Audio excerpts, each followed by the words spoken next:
Test. Test. Test. Test.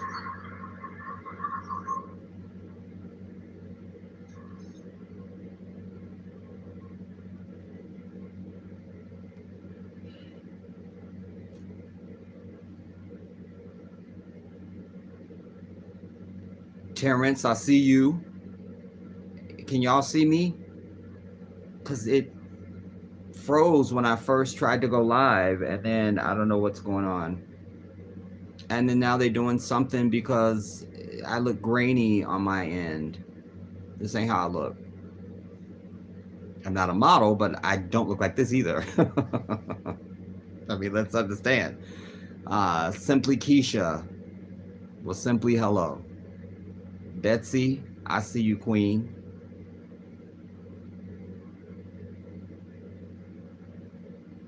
Give my fist back to my brother.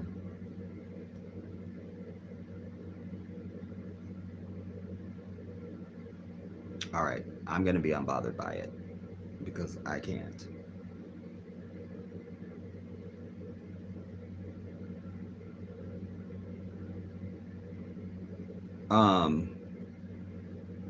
Yeah, let's just everybody thumbs up as you come into the room or as you come onto the stream. Thumbs up, everybody.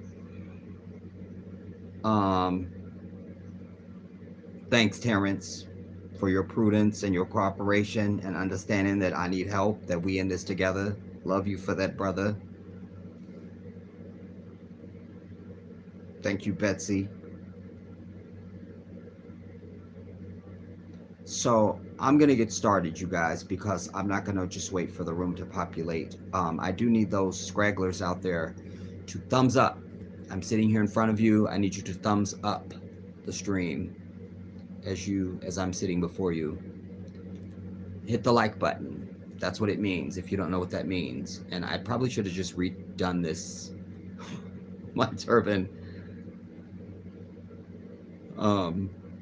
Somebody said something recently. I need you guys to know I tie these myself.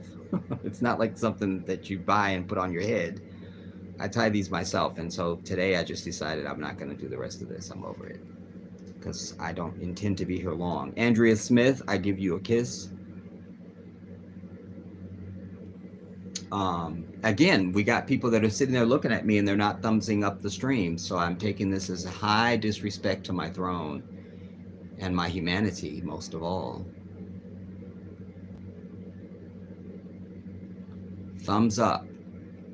Hit the like button. Oh my God, Terrence, I don't know why you're not a moderator too. Why? So, but now you are. Faces and Beyond. Greetings. Wait now. Y'all know I will break out the magnifying glass in a minute. If I can find it. I feel like I'm sitting on it. My bed is my office right now, you guys. Like, this is my office.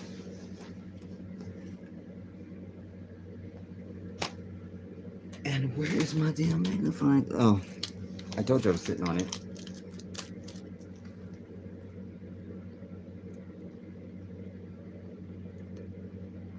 Shout out to Nisi Nobe. What's up, Queen? Black Beauty, always, always. The name just went away. I saw somebody that I didn't see. Oh, Faces and Beyond. Greetings, my beautiful sister.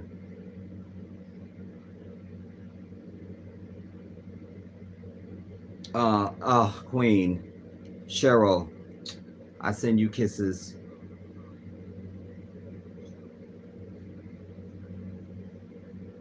I love that, Cheryl.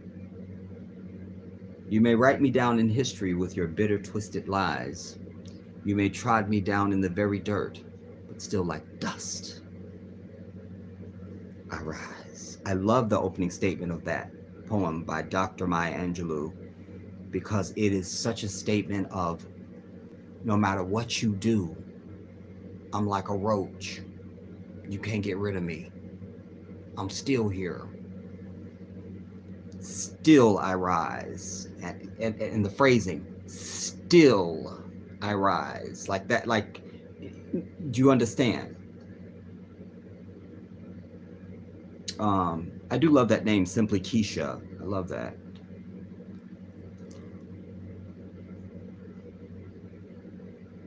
Even though I ain't got no real thumbnail, Simply Keisha. I simply don't know who you are, but appreciate the sister.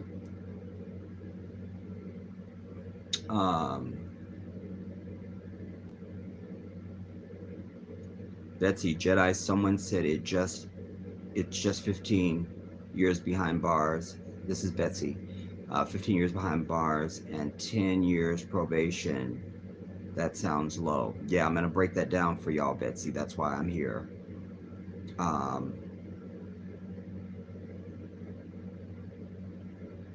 Yes, everybody, smash the like button.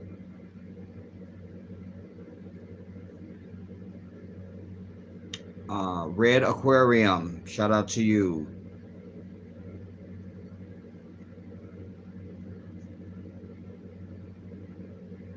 My Aquarian brother, although you do know I'm Pisces, but I feel you.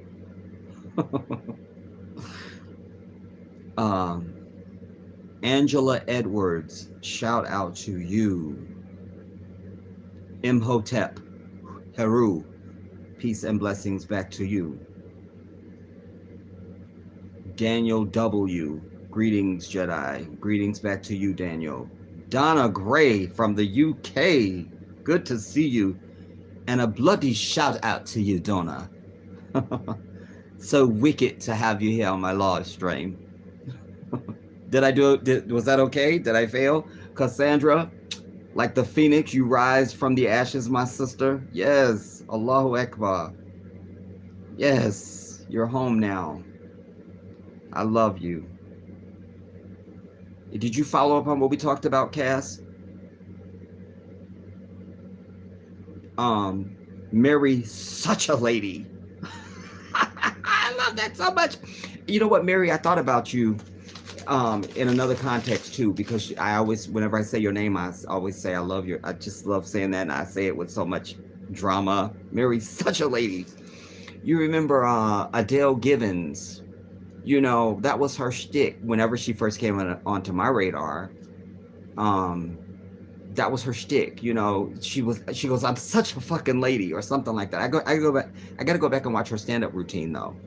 But I think I love that too, and that's why I also love your name, Mary, such a lady. And Cass, just wanted to say hi, getting settled, we'll be right back.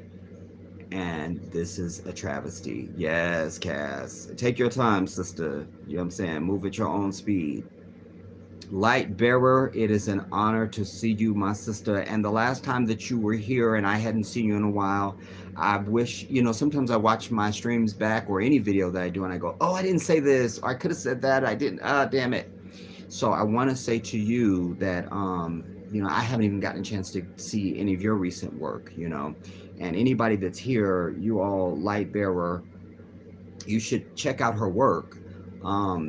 I like her format because she's like when they used to have hangouts where you can, on hangouts you could be live and somebody could come in on your live and their pictures would be like video would come up on the screen. So she does a format like that, but she really goes at deep topics and has discussion, and I think that all of you will enjoy it. So you want to check out Lightbearer.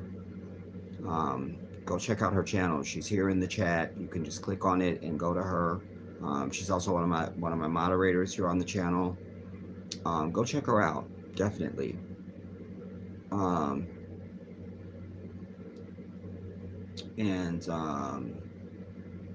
Sweet building, full of junk collapse. I want to talk about that too, Lightbearer. I'm glad you reminded me. I don't know if I would have remembered. Damn it. And I just have some light things I want to say on that, so I appreciate you. Donna, excuse me, not too bad an attempt at the accent. For me, any imitation is about the note because I'm a musician, and it's about the note. You know, what intonation do I hear? You know, because most of especially coming through school, even after I started out playing violin and piano, and that was disciplined. And then I started playing French horn. That was disciplined. But by the time I got to high school, you know, you got a million other things going on, plus band. So sometimes I don't really get to my music, but I can play it by ear. I hear it, I play it. And so that's how I receive things and people. Since I was little, they would say, Mark so and so. We call it marking somebody, you know. And so if somebody came to the house that had an interesting affect or something, you know, when they left, everybody be like, Mark so and so, because I know I'm gonna start marking them. So it's just about the note that I hear, you know. And then also being a dance choreographer for many years, it's how things imprint on me. It's I think the two are tied together. But anyway, I will let's see, Red Aquarium. We write next to each other. Aquarius and Pride. Yeah, yeah. So I always consider my Aquarians like they write with me. Mary's such a lady. I need your advice on my husband, and I was just DMing you, then you popped up. That means we're swimming in the same energy in that moment. Do you understand? If you DM'd me on on Instagram. If so, I'll give you my phone number, Mary, if you want to just talk to me live. It's up to you. Yoda bless. Greetings to you, Queen. Watching you on TV. That's always so weird for me, you know? Especially because I tell you guys, I'm so insecure anyway. And it's just odd. Even when you guys know we'll be on and somebody's like, I'm in the car, I'm watching you, or I'm at work. That's weird for me. It's weird. It's just weird for me.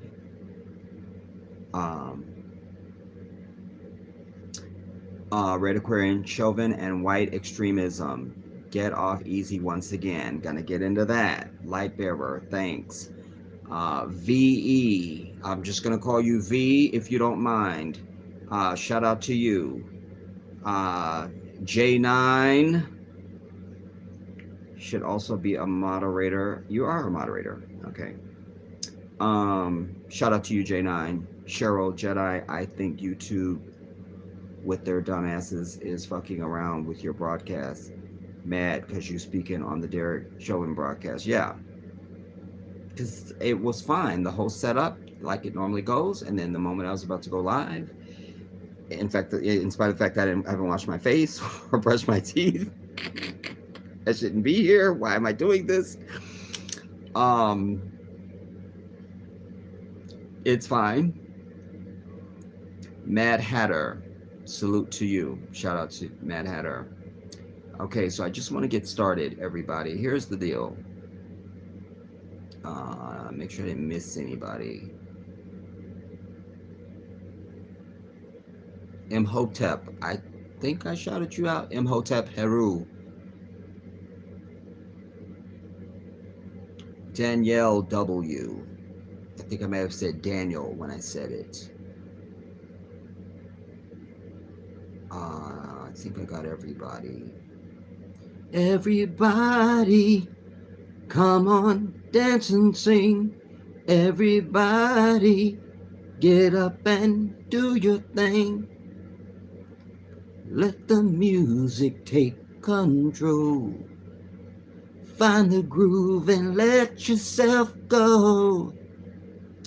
Ashley Bailey, I've been following you for many years. Indeed, you have, Ashley. Shout out to you. Stuart Greaves, another one. Shout out. Another one. Listen, here's the deal, everybody. This is what sent me, and why I look like bullshit right now. So I won't be doing any photo shoots this weekend, just so you guys know. I know a lot of you guys wanted to book me, and I get it. All right. But I actually was over at Uncle's because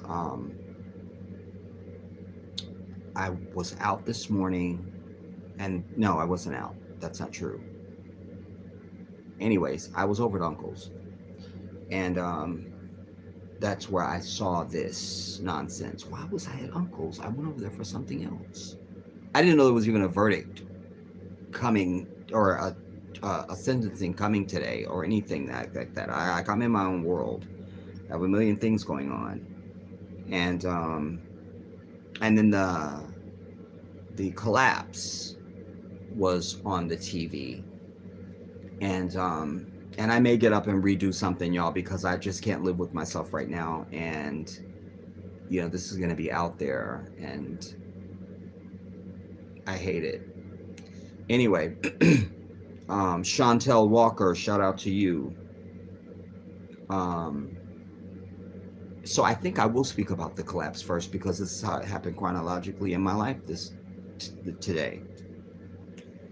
When I first heard about it, I think it was yesterday that I heard about it, or into the morning or something. Y'all know I don't sleep. Another reason why I look like bullshit.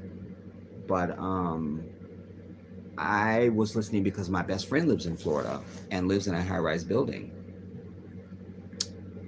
And once I heard that it was near the beach, like near the water some kind of way, then that I wasn't angst anymore. Like, oh, okay, it's not Joseph, And I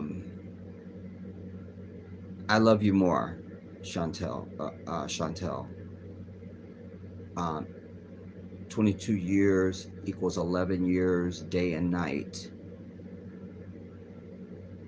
Yes, Chantel, you have. I know. Names, I'm bad with names, but when I know when I know when a name has been like, that's a constant, There's a few once and again that pop up after a while, and I don't know if I've seen it, but yours is not one of those. I know you.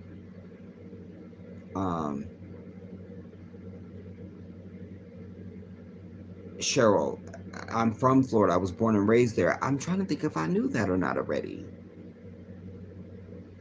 But what I can really just say about the collapse, everybody, is something is not right about that. Something's not right. And I think what I really want to say to you is that I'll be interested in bringing a future piece to you. We had a strawberry moon last night. A bridge collapsed in DC, and the Miami condo is the divine speaking to us. That's J9.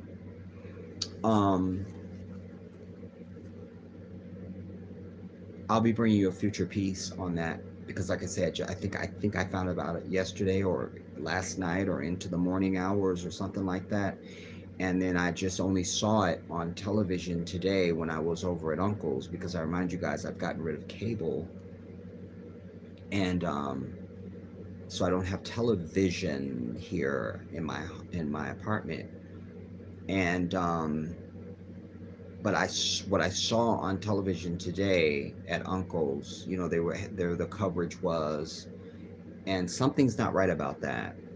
What I saw from an aerial view was what looked like a crater to me, and then I saw the building standing some distance from that, and all the collapse portion of it, and then the rubble was there as well.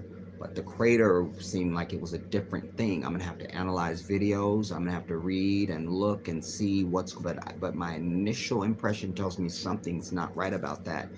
Buildings don't just spontaneously collapse. If you want to tell me you were here in California and it was an earthquake, I got you. You want to tell me this was during a hurricane or a tornado, I'm with you. A tsunami, I'll take that too. That'd be acceptable for the judges. But to just collapse, and I could almost see if it was one or two floors, a balcony collapse. We've seen that, one fat bitch too many, and down it went. But this looked like the Uhura building in Oklahoma, 1990 something, with the bombing of Oklahoma. In fact, let's just pull up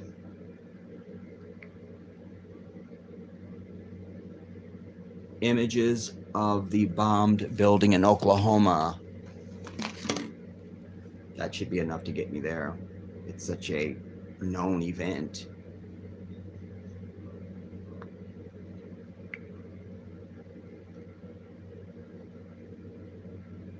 This is what that damn apartments look like to me on television today. And we know this was a bomb. So my pathology will be, I want to know, I have to learn about this building. Where is it at in Florida? What is its, I'm hear this now, people, because I'm telling you how I vet, how I learn anything. I need people to smash the like button. You're sitting out there looking at me, and I could just start charging you. How about that? But oh my God, I'm here for free. So smash the like button. That is the price of admission to this stream. And you are a hateful individual if you're sitting there watching me and I'm asking you to thumbs up and you're looking at me in real time. The difference is if this is a recorded video. I'm live, homie. So don't disrespect me.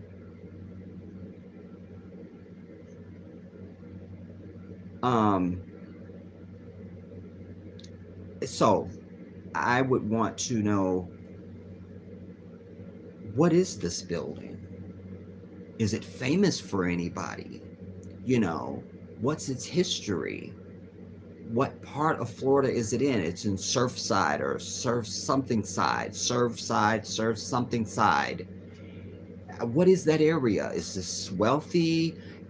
When was this building built?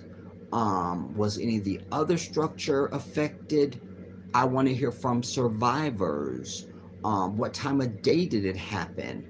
Eyewitnesses, what did they see? What did they hear, if anything? What was the experience? You know, because I heard them saying that there was fire underneath. And that takes me back to 9/11 when they were like, the piles are so hot, we can't get down there to the pile, it's so hot. Because they had used thermate, which is a military grade of thermite that slices through steel like a hot knife through butter, literally. And there was literally molten steel that was flowing, and that's why 9/11 at the site of the controlled demolition of those buildings was hot for so many weeks. We have the stories. If you watch my 9/11 video, best 9/11 video ever done anywhere, it's here on the channel. I brought you witnesses and firefighters and everything else, and they were talking about how there was women that would take boots down there, and they just kept taking boots because the bottoms of the soles, they could only wear them for a short amount of time because the soles would melt and they just need a new pair of boots, you know. You know, what's going on, you know, and the timing of it. This collapse happens right on this, like they're literally breaking in for this trial, for this sentencing today. That's how I even knew there was a sentencing. I'm like, is that today? So those two things happening on the same day? And today is Friday. And I always tell you, they do shit on Tuesdays and Fridays. So there's a few things. So I can't just blurt anything out now because I'm trying to impress upon you that there's a lot to gather. And I don't speak until I have everything, because it's important for me to give you a complete analysis and a complete thought. You know, I'm not the guy that does 60 videos on something, you know, but there's people out there who have monetized channels that are just here as a YouTube career, and they'll give you that. That's not that's not what the Jedi is here for. You understand? So again, this looks like that apartment building to me. That's what it looks like, and it looks like that to you too, doesn't it? You know, I'll just pull up a picture of the apartment building. Why not? We can at least do that in the preliminaries, you know.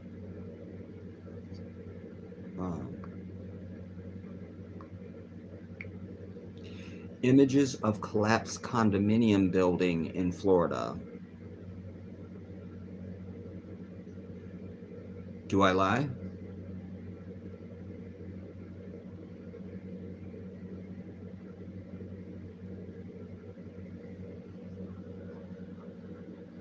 Looks like the same shit to me, homie. Don't play with me. Don't do it. Don't look me in the eyes. Don't look me in the eyes.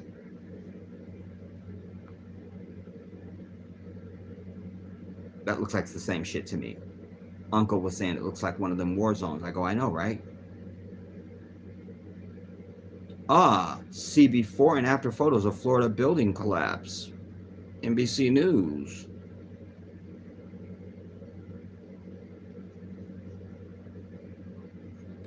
Don't give me cookies, dude. They try and give you something, then they want you to do cookies. Nah, bitch. I'm not that interested in the story. Never mind. I'm good. I'm good. Moving on.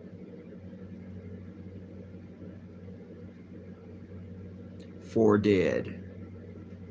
And I think it was like 150 something people that were unaccounted for, you know. Listen, Florida is not known for seismic activity. Again, there's a lot to do on that. So I'm sure that I will have something for you probably by Sunday, or maybe on Sunday or something like that. It's too premature. But my preliminary statement to you is that it is some bullshit. Now I just have to go and find out why.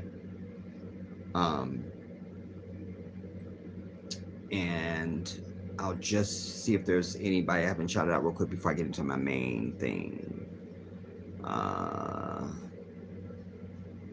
Grant Bennett.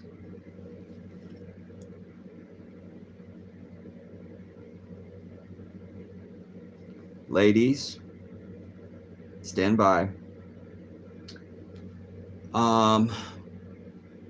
Forced poisonous vaccinations are wrong. Masks are useless.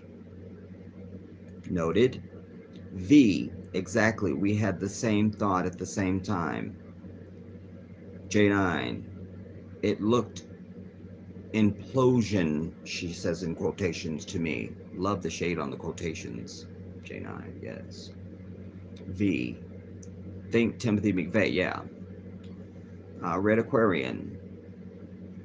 Only professional engineers could demolish a building in this manner. And it wasn't the entire building. That's the other things that makes it intriguing. Which also suggests to me, like the Uhura building in Oklahoma that I just showed you, the device took out the front. And then there was devices inside that we later learned about. But I'm definitely with you there. V. No, Red Aquarian. Only professional. I read that. V. But why would someone blow up that particular building? That is the work I have to do, V. Melanin 100, shout out to you.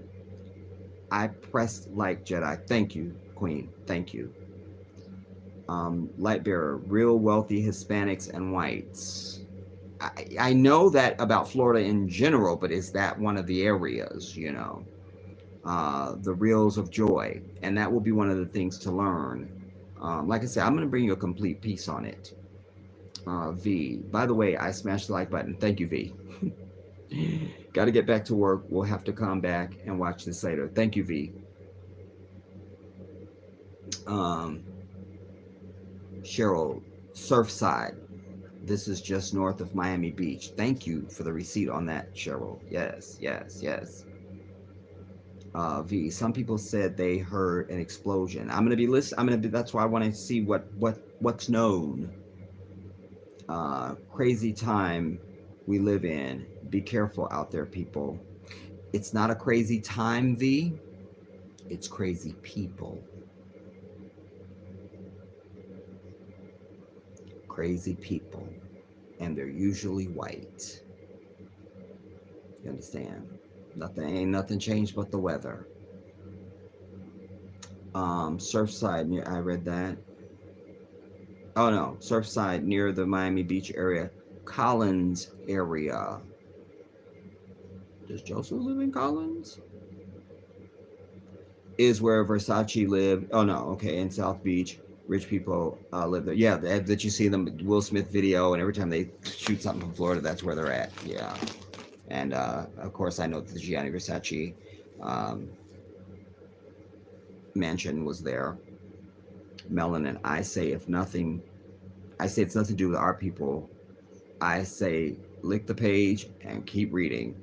Jedi, I feel nothing.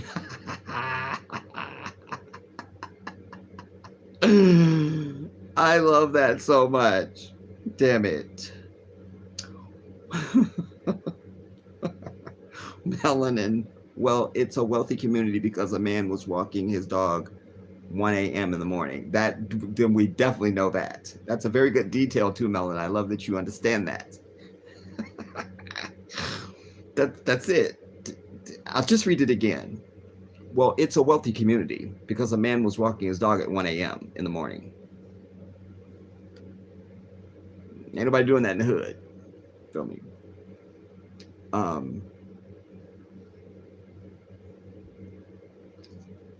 In fact, even Lady Gaga's dogs were being walked in a non-wealthy neighborhood by her dog walker.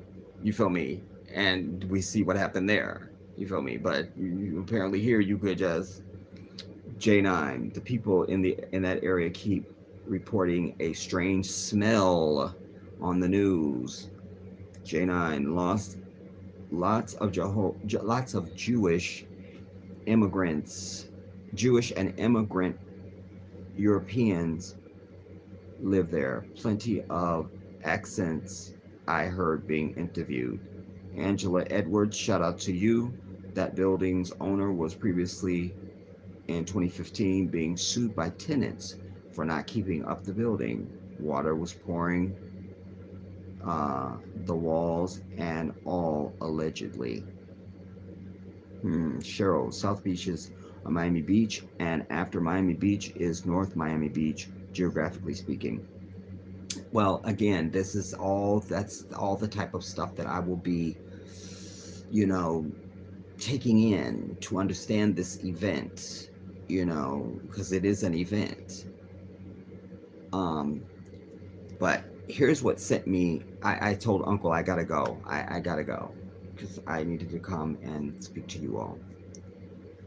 On this, because the last straw for me, it was a long shot, from the distance, and I kind of knew. I think I'm seeing Reverend Al Sharpton's Tweety Bird looking ass. I think I'm seeing him, and sure enough, moments later, I heard the beginning of his voice. I said, I can't do this. I can't. That's the bitch that needs to be investigated. First, we need to cancel him completely. I have. And he needs to be investigated. As it relates to this case, and any others, quite frankly, he's not a lawyer. We already saw Keith Ellis, the Attorney General, and his team of prosecutors speak. And we heard from the family in the courtroom.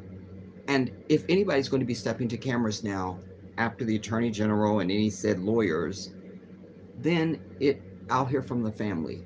I don't need Al Sharpton's bitch ass. You're not a lawyer. You didn't litigate anything. Why are you there? Why are you there? And more importantly, how is your bitch ass there? Because I remind you, images of Al Sharpton during the Tawana Brawley scandal.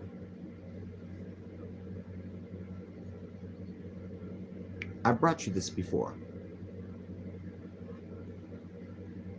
Ask yourself now, in this white-ass society that is still mad about OJ, don't have no compassion for Bill Cosby, is trying to assassinate R. Kelly, and keep going down the list. How is this fat bitch have a show on MSNBC? Answer me that shit. How does he have a show on that? That gets a show on MSNBC, and he was to this white society then what Farrakhan is to them, what Bill Cosby is to them, what OJ is to them, anybody they don't like. He was that, what Jesse Jackson is to them. How does he have a show on MSNBC, everybody? You have to ask yourself that. How's he suddenly been embraced? And as a rule, anybody they embrace, we must reject, because that means they definitely not there on your behalf. And why is he showing up? You, not a lawyer, what did you do in this case? What did you do? And then you have the next generation of sellout bitch like him standing behind him, Benjamin Crump. Oh, there he was. What do you do? What do you do? What do you do? I know what you're doing. You're preying on the ignorant, the weak, and the helpless of our people in their most vulnerable hour. That's what you're doing. Because if Benjamin Crump is part of a law firm, I'm sure he's not the only. I've worked for attorneys myself, have been the assistant to the senior partner of the firm even. You could dispatch any lawyers for said case and said client, potential litigant. Why are you there? Part of my question is rhetorical, because part of it we know the reason why. But I suggest to you there's another overarching evil that's the most important thing for us. And that is, these are the people that are there to suck the life out of you. I always tell you, wild horses run unbridled or their spirit dies. Any horse you've ever seen on a ranch, on a farm, on a racetrack, in a movie, that horse has been broken. Horses are spirited animals that roam the plain. You don't just get on a damn horse. You do not do that. I don't know how many of y'all don't know that, but you know it now. A horse is a spirited animal. It's not like a puppy or a cat. It's a spirited, powerful animal. And you don't get on it unless you break it. They literally call it that. You have to break the horse. So I sit here with my fire and venom and nuclear vomit, and if I'm the person, I'm the George Floyd family, I'm going before the microphones and saying, kill everybody. Because that's the natural inclination of the heart of the one who has been deliberately attacked, oppressed, and dispensed injustice and murder.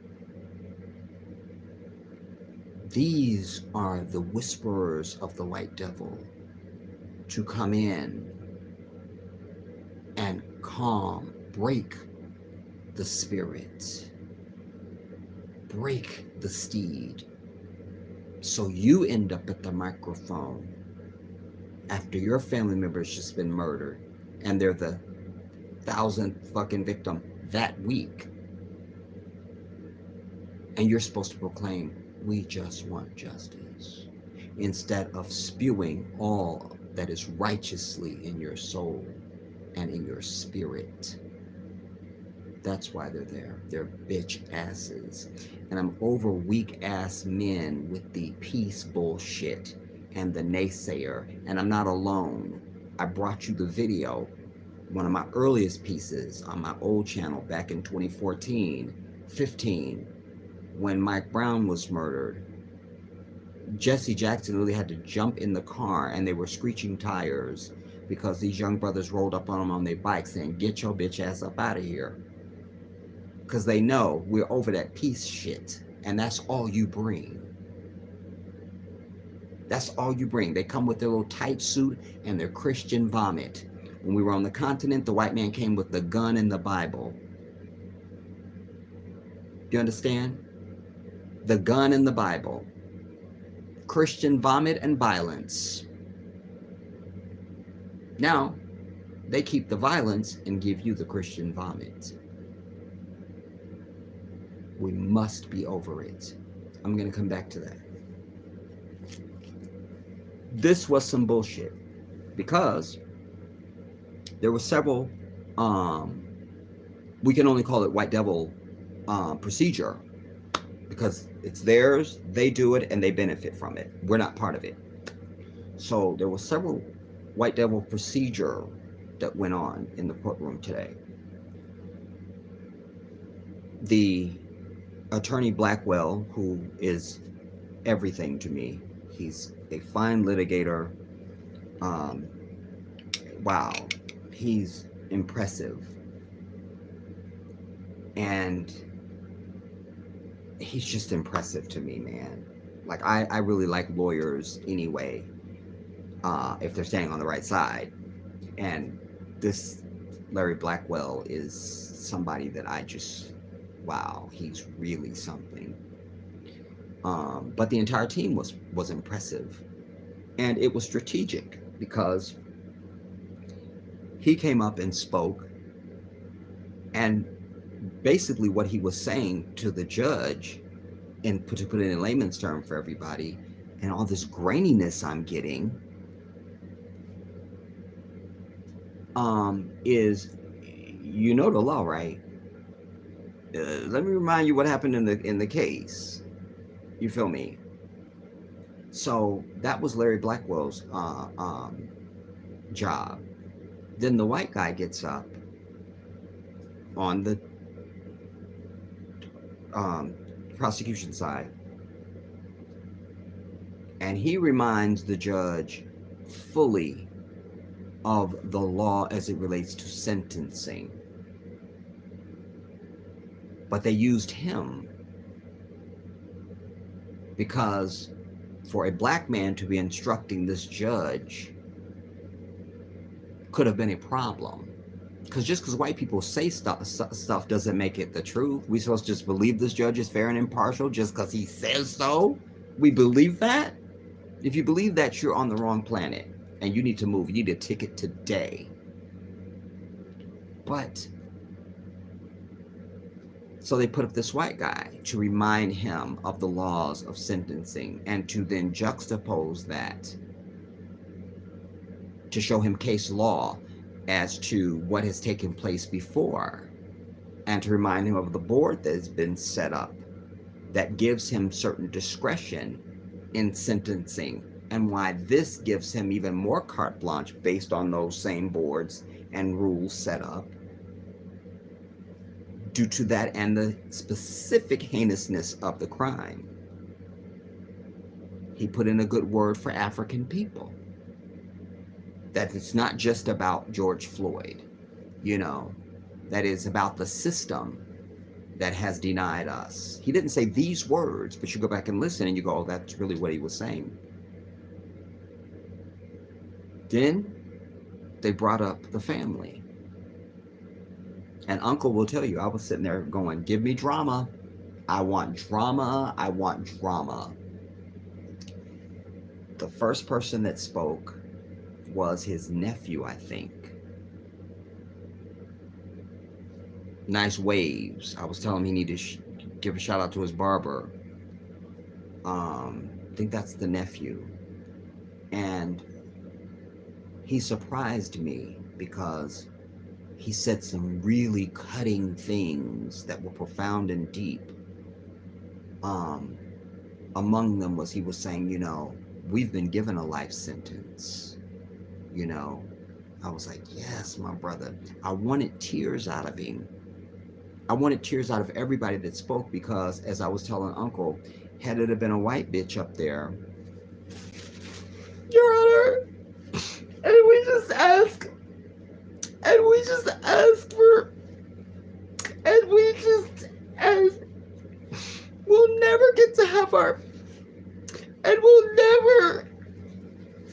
Okay, I just dropped my neck. All right, nurse, can we get something? Ice. I need ice. So I wanted that. Then his brother came from New York, and he brought more of the emotion that I wanted.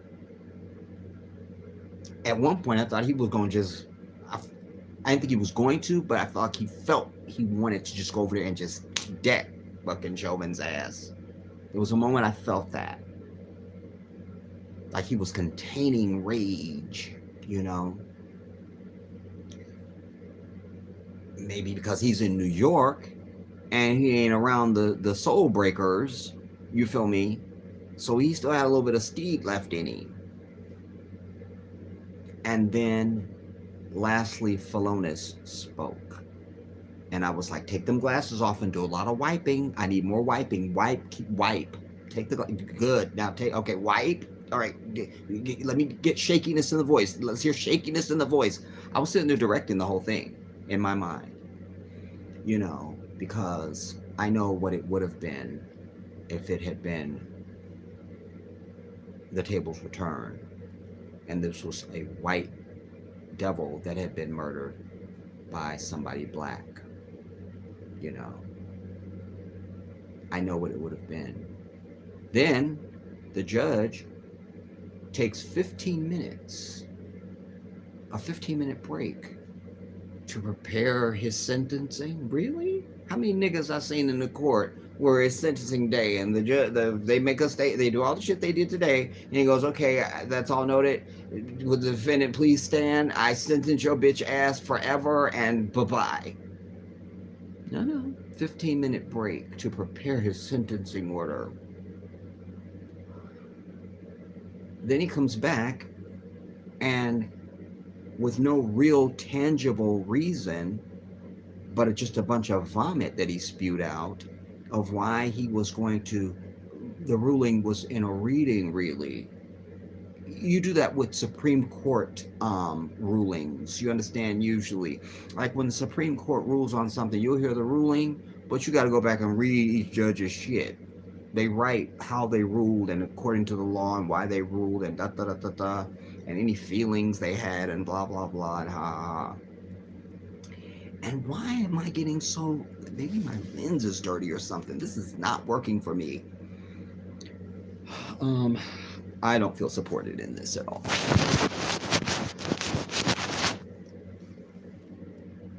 I'm still getting like graininess, especially over here. I don't know what's going on. Anyways. Yeah, I don't know. But on this one, I'm just going to basically tell my ruling and then you just have to go and read why I'm doing the shit. No, he did that for several reasons.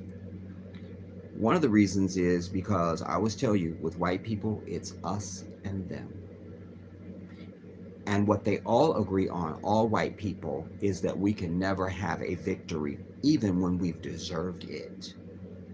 Not allowed to have that sweet victory.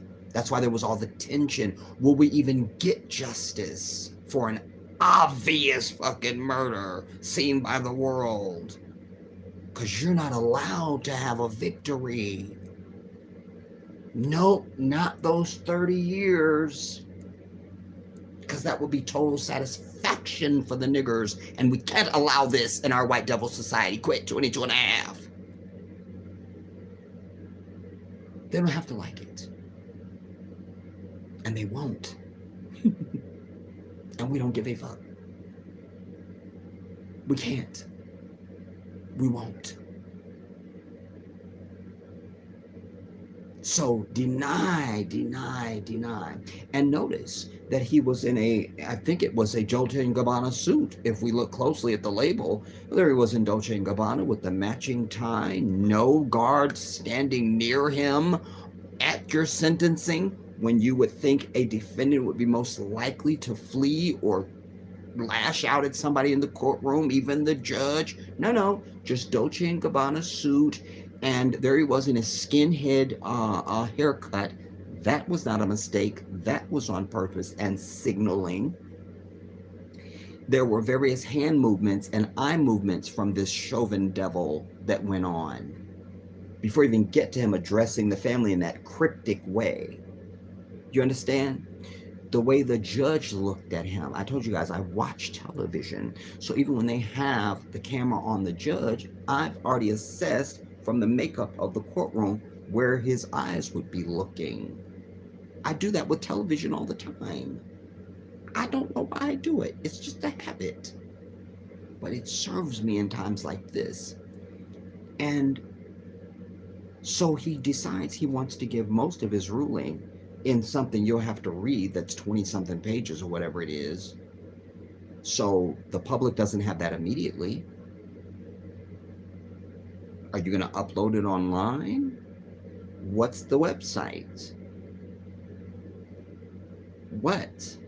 So we're kind of left in the lurch, you know? And then Chauvin just does his coat like this. He wasn't even escorted out of the courtroom. I think they just sort of held the door and he just sort of just... But if that was Ray Ray, it's one thing you come to court in a suit while the jury trial is going on. It's not uncommon for a defendant to be in a suit to present something, you know, to a jury. But after you've been found guilty, you come in the fucking in the shit now, homie. You in the jumpsuit. You don't get the suit no more. They're never gonna tell you this, and most people won't notice it. I'm someone who loves law. Every courtroom I've ever been in, the judges have told me you should go into law. I'm like, well, I work for a lot of law firms, and I was #1 in my business law class, so that's what it is. But the rhythm, the cadence, the stagecraft of a courtroom, you know, think about how many times you've seen Ray Ray, you know, maybe he got a good deal, or some famous rapper. At the beginning, they in a suit. After being convicted, you come back for sentencing, the suit is gone, homie, because you already now a ward of the state now. You're property of the state. Gone is the Dolce & Gabbana and the men's Louis Vuitton. That's out. But there he was in Dolce & Gabbana, matching tie. I don't know if it was Dolce & Gabbana, y'all. I'm just making it just sounds more ridiculous when I say Dolce & Gabbana, so I'm just saying, fine, I'll say Versace, whatever. But there he was in Versace and Dolce & Gabbana. You know. How? And you didn't say shit the entire time of the trial. And you had the right to testify, and you didn't, because you would have been cross-examined. So even the judge allowing him up to the podium with his lawyer and not striking the fact that he turned around. But more than that, when his lawyer was giving his pleading to the court, trying to also remind him of the law, the lawyer began talking about people's testimony of fucking Chauvin. The judge should have stricken that. That's hearsay. Even in a sentencing. You wanted those people to make their impact statements about the dude and tell how fantastic he was? Then bring their bitch ass. Otherwise, we're not hearing that. You want to say something good about your client? That's fine. But you don't get to start telling me about specific individuals who had glaring and wonderful things to say about this murderer. That's hearsay, and the judge should have stricken it. He shouldn't have been allowed at the podium with counsel at the time because it was random. It was for no reason. And if the judge was going to allow that, then that's just to address the court. Only the court. To say, because notice, none of the fucking victims could address him directly.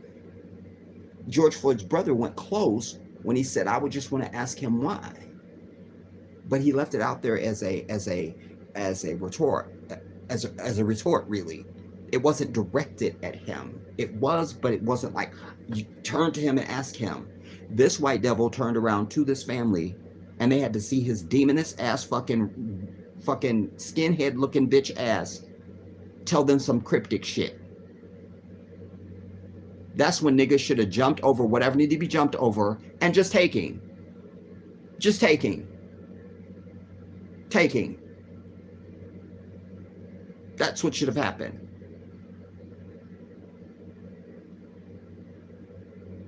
This was just with one viewing of it. Because if I had cable here at my house, I would have been like I always am with television. Go back, let's see it again. And I would have even an even more thorough. I'm sure there's more that I would have gleaned from all of this. This is just with one viewing through as you saw it. That's it. This is a problem. And in their state, you're only required to do 1/3. I'm sure that's a clause that's in there only reserved for white people. You understand? I'm sure if we polled any defendant that's ever been a defendant in the Minnesota state court system and asked them were they ever given anything like that, they would tell you, fuck no. They did all they fucking time. I'll be right back, y'all.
So this very event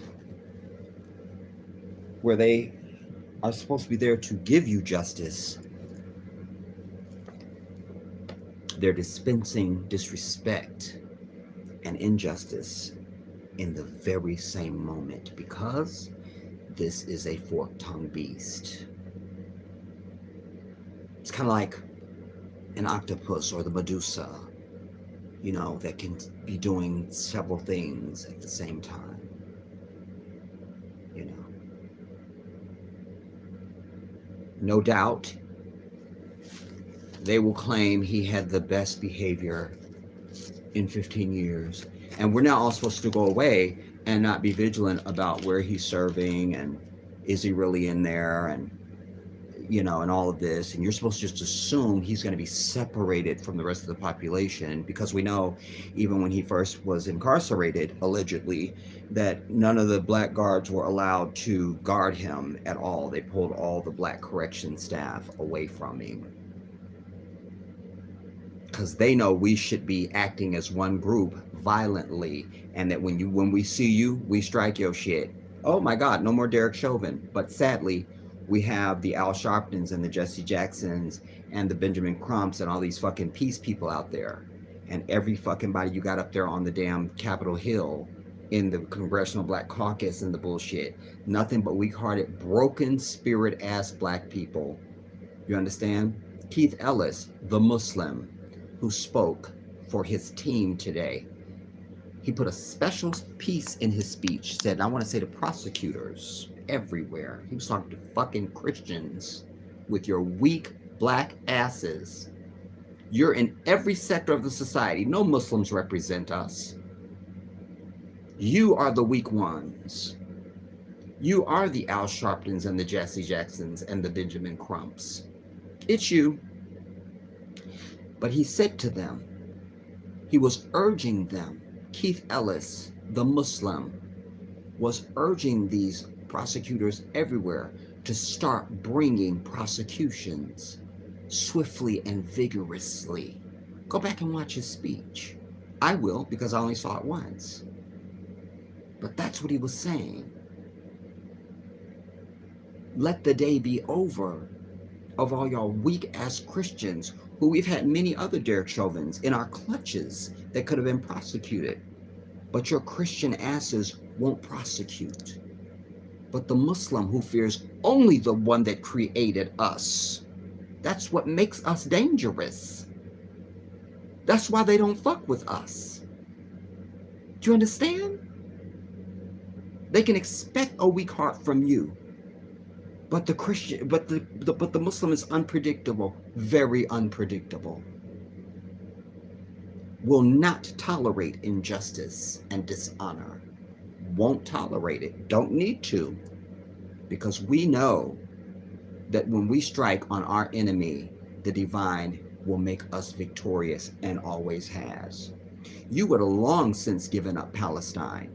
Long time ago, it would have been a fucking big-nosed Mecca with these fake people masquerading as Jews.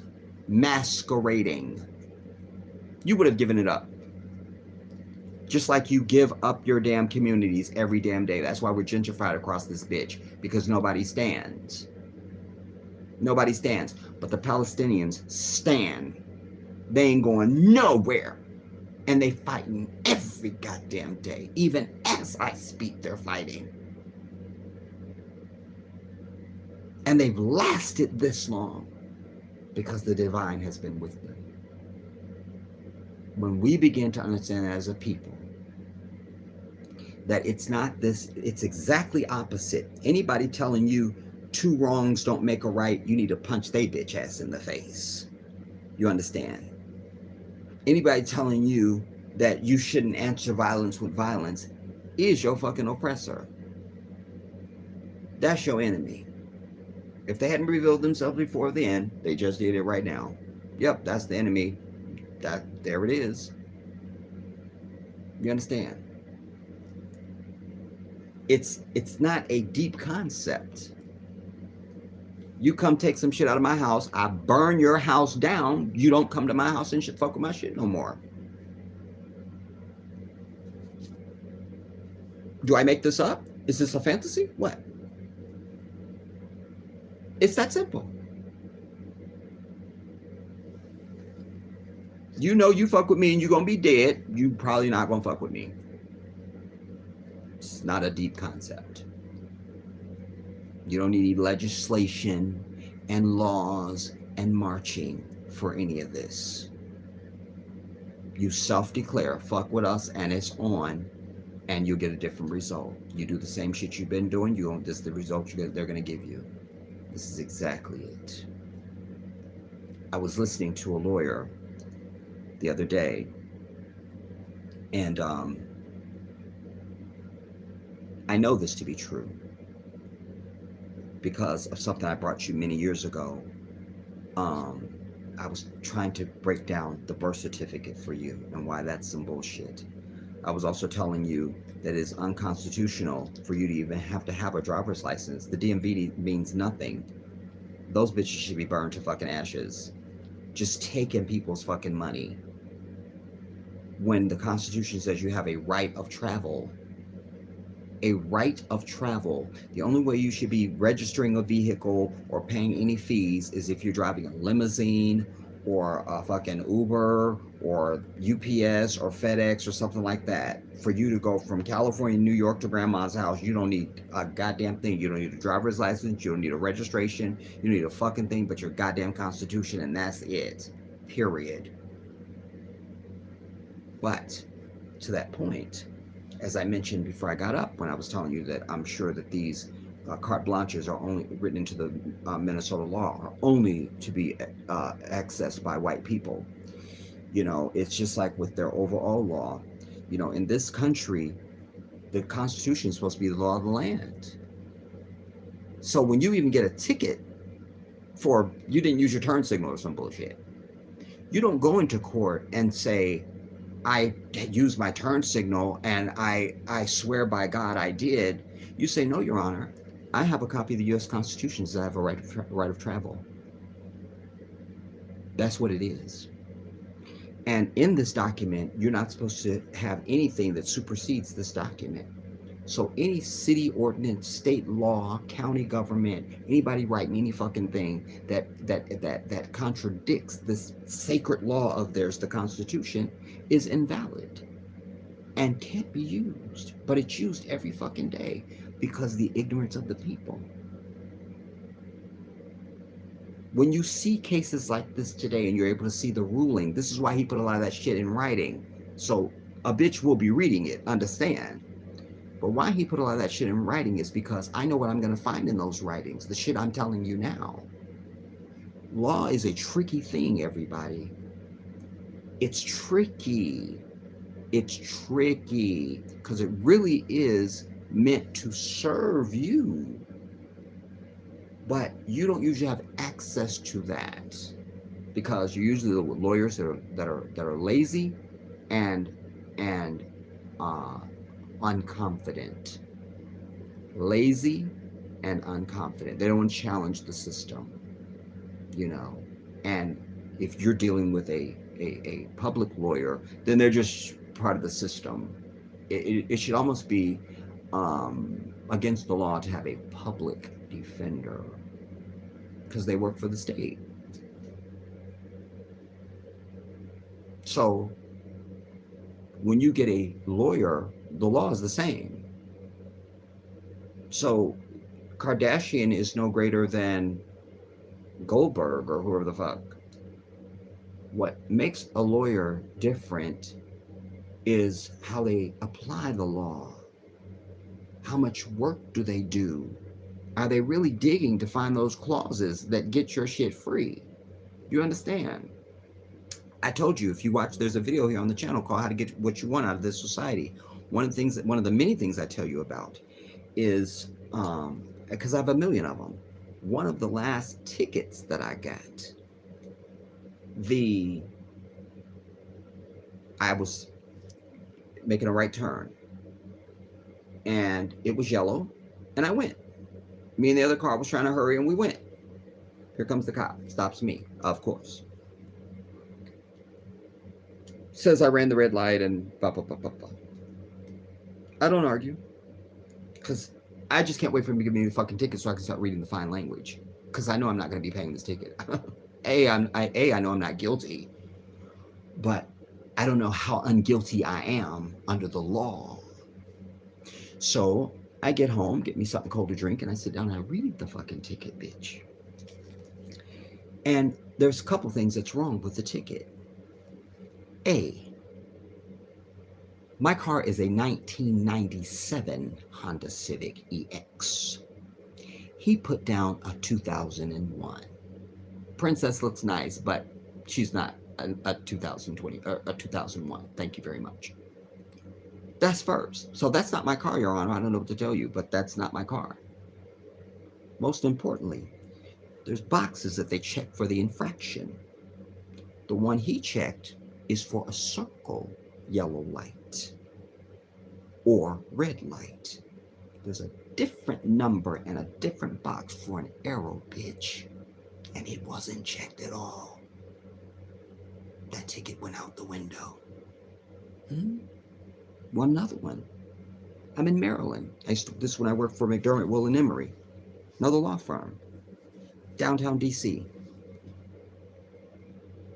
I ride this train from Metro Center to Greenbelt Station, going home every day. I'm leaving the parking structure. I had a Subaru at the time, this old Subaru. I'm not into fancy cars, so I had an old Subaru. And there's an incline, and there's a stop sign.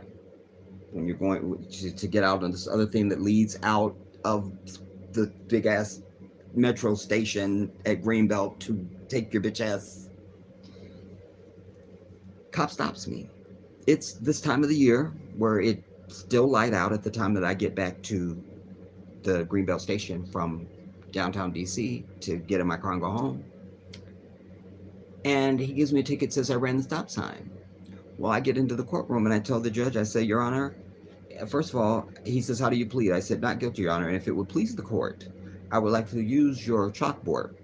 He said, that'd be fine. So I went over to the chalkboard and I turned and I gave a whole presentation right there in the courtroom. I said, Your Honor, first of all, my car that I affectionately call Gertrude is here in the parking structure of the court building today. Everybody in the courtroom laughed. I said, and I took my car keys out of my pocket, and I said, and if it will please the court, you're welcome to go and drive my car, and you will see that I'm not guilty of this infraction, nor could I be guilty of this infraction, because my car has a thing where if you slow down to stopping speed and you hit the gas to go, it'll cut off. And I was on an incline at that, so there wouldn't have been no rolling stop signs for me.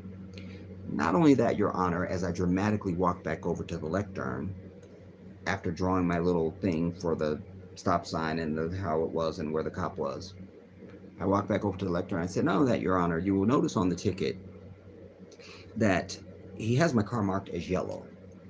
My car is bright white. And the time of day that it was, the sun was high in the sky.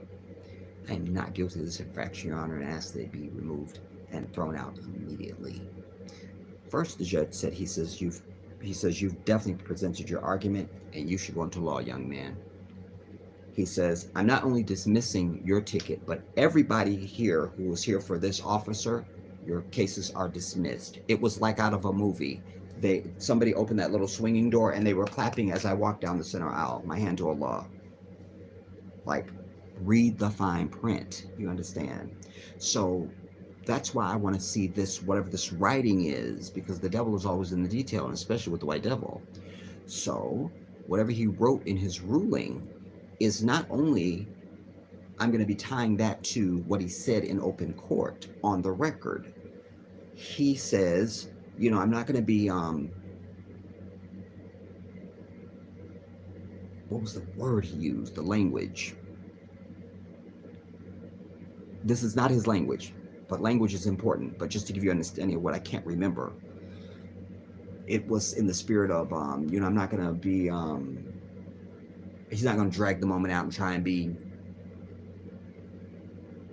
you know, as though, like, just, you know, he could have sat up there and been like, you know, and been very for the cameras and all that, and he just wasn't going to do that. But I also think he was signaling to white America, because remember, they must have a victory in this. I'm shocked, I tell you shocked, that his mother never took her glasses off, because I turned to Uncle, I said, now, watch, when the defense attorney said his mother's going to come up, I expected her to come up and be doing a lot of this. She already had the hair in place, so I thought she was ready. I only got one of these at the beginning, maybe a couple others after that. But it wasn't just the constant this. She never took her glasses off and was wiping, and I thought she's going to give us the white bitch cry. Because remember, there's nothing more powerful and more convincing than a white bitch crying. Even white people acknowledge that shit. But not the crying white bitch. So the only thing I can explain that with is that they weren't close and she really didn't care, and this was just a gratuitous appearance by his mother to seem concerned. It is also glaring that the only person that showed up to have any impact statement or to talk about his character on the day you're going to be sentenced is your mama. That's all you get. No fellow officers. Nobody that went to high school with you. Some ugly bitch you dated before. It's something. Just the one. That speaks volumes. But also the fact that he had suddenly got a haircut to go with his Dolce & Gabbana Versace suit was concerning. And then when he turned to the family and spoke, that there'll be something else coming that I hope will give you comfort. What, bitch? That should have been stricken. And he should have been wrangled to the ground by the bailiffs then, as any brother would have been. But alas, he wasn't. Do you see? So, no, justice was not served. Damn it, it wasn't. Damn it. This was bullshit, everybody. It was, we have to give the niggers something. The whole world saw it. Damn it. Urgh. Damn that. Who's our sister that recorded the video, y'all?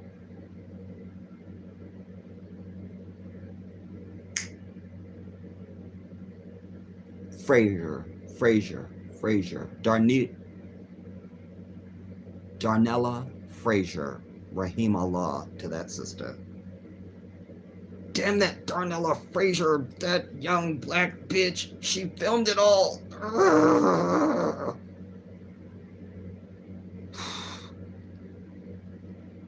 They're pissed. She's gotten death threats. They're pissed. Because they're not interested in righteousness. Even when you see abject murder, you still had white people that think he's innocent. And his bitch for a mother, his slut whore for a mother got up there. It is slut whore. It is. Slut lying whore. Okay, all right. I'm being told by my team, because I have a team. I'm being told slut whore lying mother. That there are so many that believe in your innocence. Bitch, where do you see innocence at? Or you just think it's totally innocent to kill black people? Which I know you do, so I'm just being rhetorical and playing with you, you dumb bitch. You see, this is... But there he was. So, I think that the Floyd family is going to have to remain sequestered and out of sight, and hopefully they get them some Crips and some Bloods to come together and be ready to roll on any and all white devils that approach. But the other thing I was struck by is, you know, in 15 years, his 3-year-old daughter will be 18.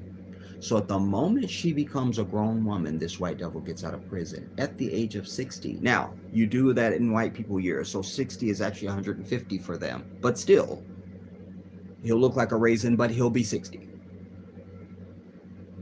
You see, and this is concerning. So at 18, and I almost want to know when is her birthday, her actual birthday.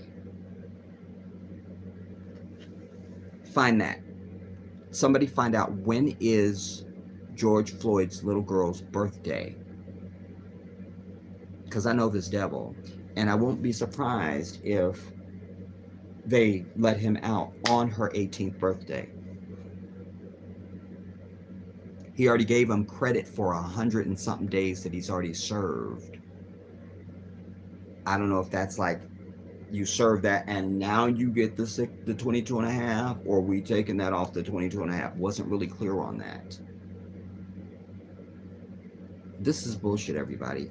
And you will have the likes of Al Sharpton, bitch ass, out there trying to convince you that this is somehow justice and baby steps and the bullshit.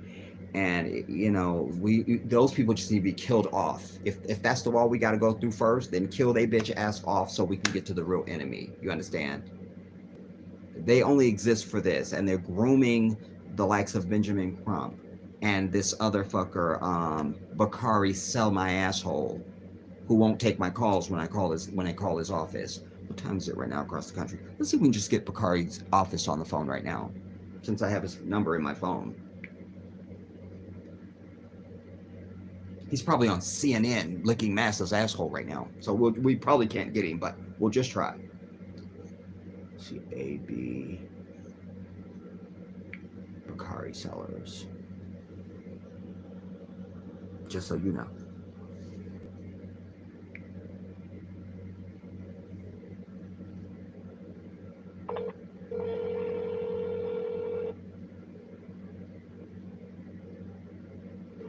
What's my fake name?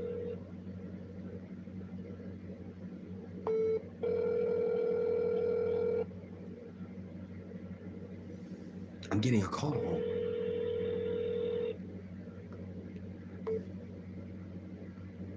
Hello? Hey, what's up? What's up? Wait, hold on.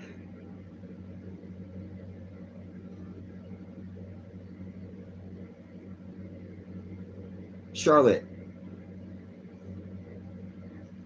can you call while you're on? Wait, I can call. Yeah, because I'm on there. I'm not on here.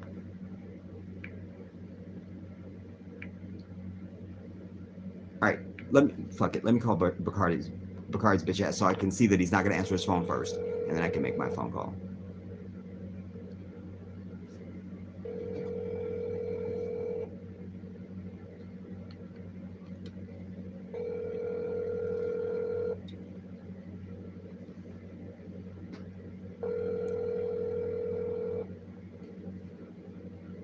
But these are the two that they are grooming now because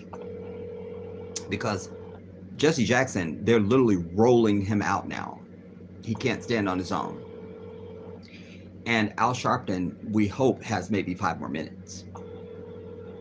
So somebody has to carry on the tradition of corralling the niggers to keep them off our white ass. Who's the one?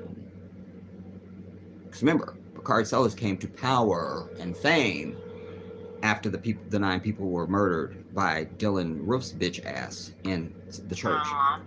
This is Andrea. How may I help you? Andrea, hi, how are you? This is Raymond. How can I help you? This is Raymond Charles with the Black Independence Liberation League. Is Bakari Sellers in at this time? Right now it's rolled over to the answering service. The office is closed at 5 p.m. I can just send a message over if you like. That would be great, Andrea. Okay. And who was it that you were requesting? Bakari Sellers. Okay. And can I get your full name and the best phone number for you? That phone. You know what? Oh my God, I'm getting another call right now. Can I just give you a call right back? Are you going to be available? It won't be me. You'll probably get somebody else, but there's always someone to answer. That'll be great. Okay. Thank you. No problem. Because I can't give him my phone number. Damn it. Urgh. Anyways, whatever.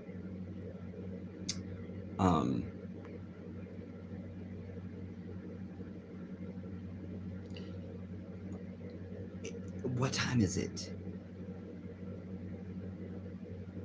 And where is his office? I guess he's in South Carolina.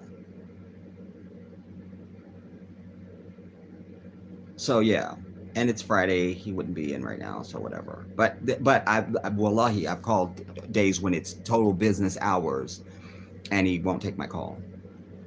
And you can tell by the tone of the people that answer the phone that there's a screening going on, you know, like that was just the answering service. Because I was almost about to get on her about being so lethargic and unprofessional. Certainly you're representing a law firm, come on.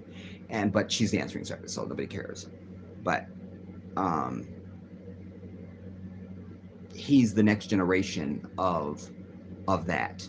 Van Jones is a strategic one at the desk now. So because he's really not going to have a lot of clout showing up, you know, on the scene for anything, like physically on the scene. Van Jones, we would be like, what are you doing out there? You know, that would be like,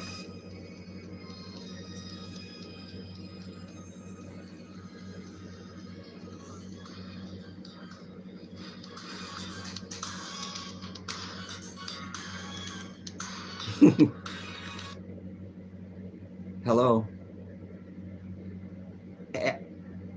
Say that again. I know, because I'm actually on another call. So can I call you right back? Okay. Thanks so much. All right. So they've moved Van, and Van had a white bitch that he divorced, or she broke up with him, or he broke up with her, or whatever. This was in the last year and a half, maybe. So we'll have Van at the desk, and he's now supposed to be the one that short circuits the brain, because he comes with he worked in the Obama administration. His political career kind of began to go a little off track once he was agreeing that 9/11 was an inside job, had to recant, and there were some things.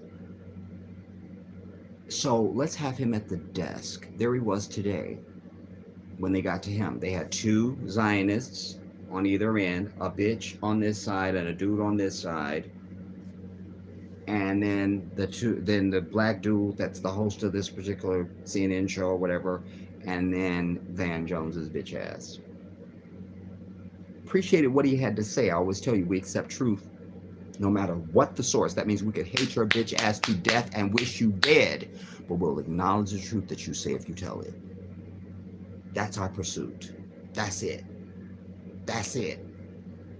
So he had some very cogent things to say about why this was some bullshit, you know. And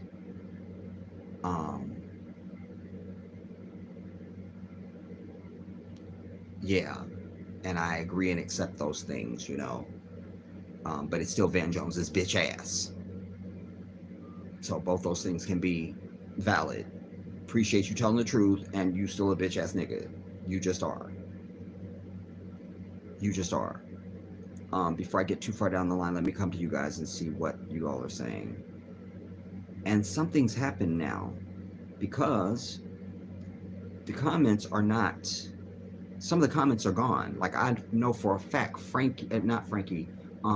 Terrence was up at the top of the comments. Now, let me go back to the very beginning, because it should reflect.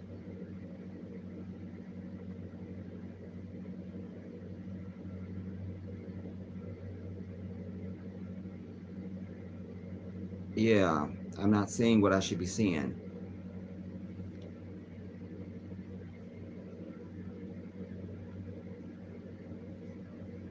Because now it starts with V.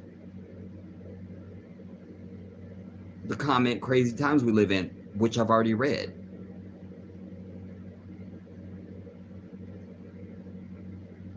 I don't understand.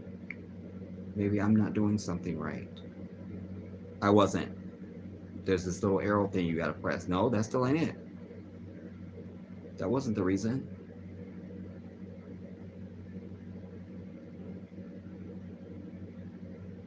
I gotta find out where I'm at. I don't know what I read last, y'all.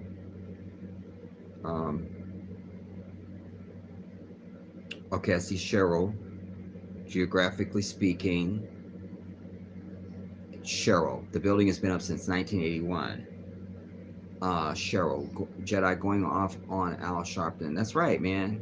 Because he is some bullshit with his Tweety bird looking ass. And that's like the greatest question of the century. How does your fat ass have a show on MSNBC when you were the enemy of all humanity to white people? Angela Edwards. I wouldn't be surprised if the owner didn't have it demolished. It's certainly in my thinking, you know. Like I said, I'm going to do a full research on this and find out and give you a full thought on it. Nisi. Looks like dynamite was set. They also was under roof construction.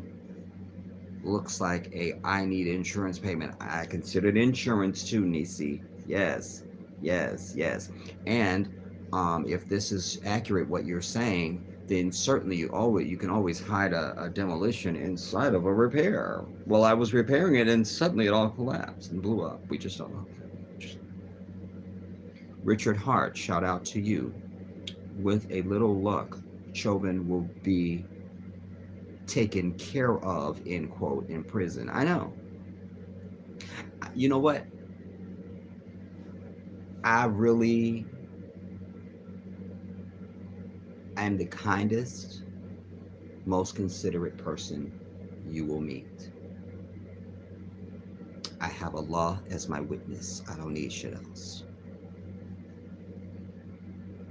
But I'm also, and this is consistent, I'm also someone who, in that same spirit, has a very whet appetite for vengeance and blood in response to injustice and unrighteousness. So in my fantasy, 8 niggas bigger than George Floyd, hopefully they swinging like me, and they take his bitch ass. and make him a wench till he bleeds to death.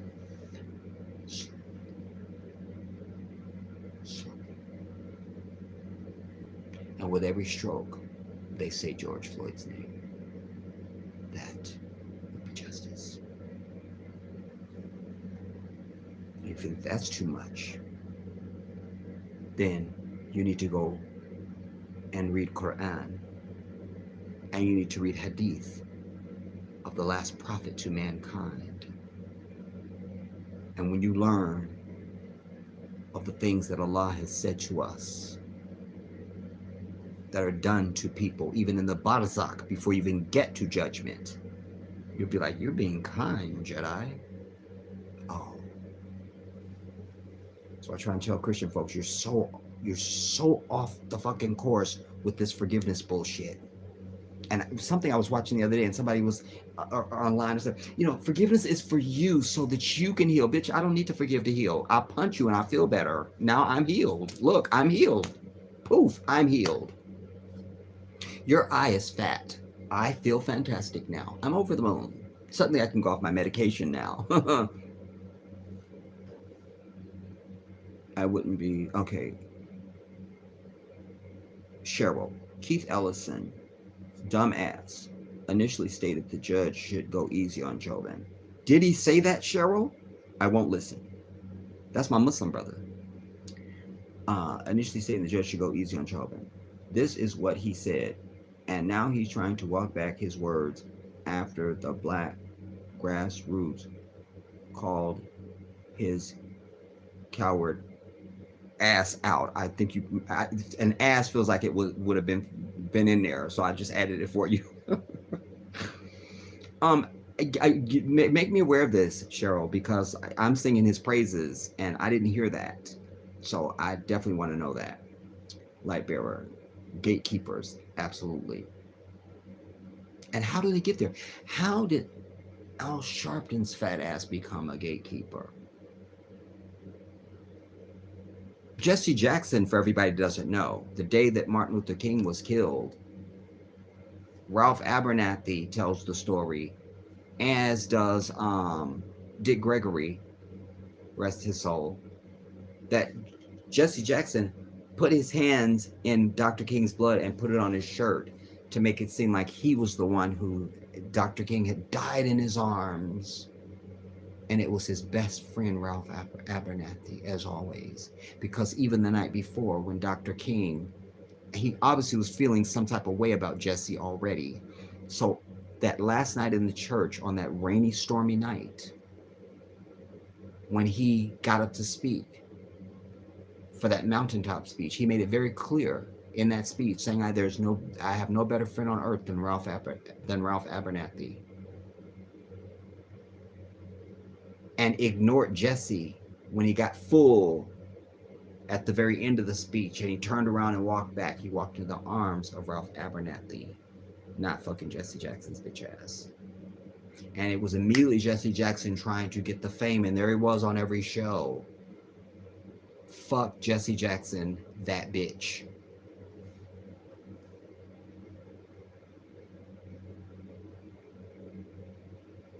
Miss GNX, shout out to you. I had straight black rage at what Keith Ellison said. I wanted to throw up. I'm gonna be with you guys over the toilet, but you got to show me the quote.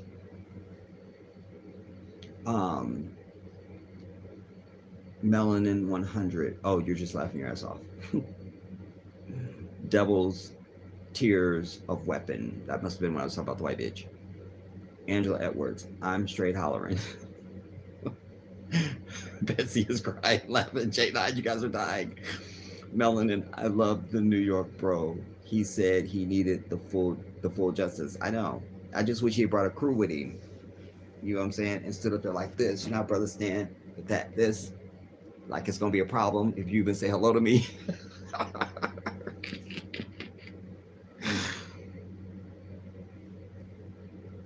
Like that will be a problem. Feel me? Richard, Oprah also does a good traumatized white woman impression. Does she? I don't think I've seen it, and I'm not aware of it. I will tell you this, even though we cannot stand Oprah's bitch ass. Oprah's very funny.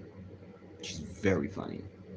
She's very funny. I don't think a lot of people really get it. She's very funny. She's funny, man. She's funny. Um, it's interesting you mentioned her right now, Richard. It's so random because just randomly I was watching something else yesterday and there was Oprah. It was some clip about how Oprah talks about how she found her purpose or how she found her something. And this would have been at her zenith when, because she's white bitch messiah. That's it.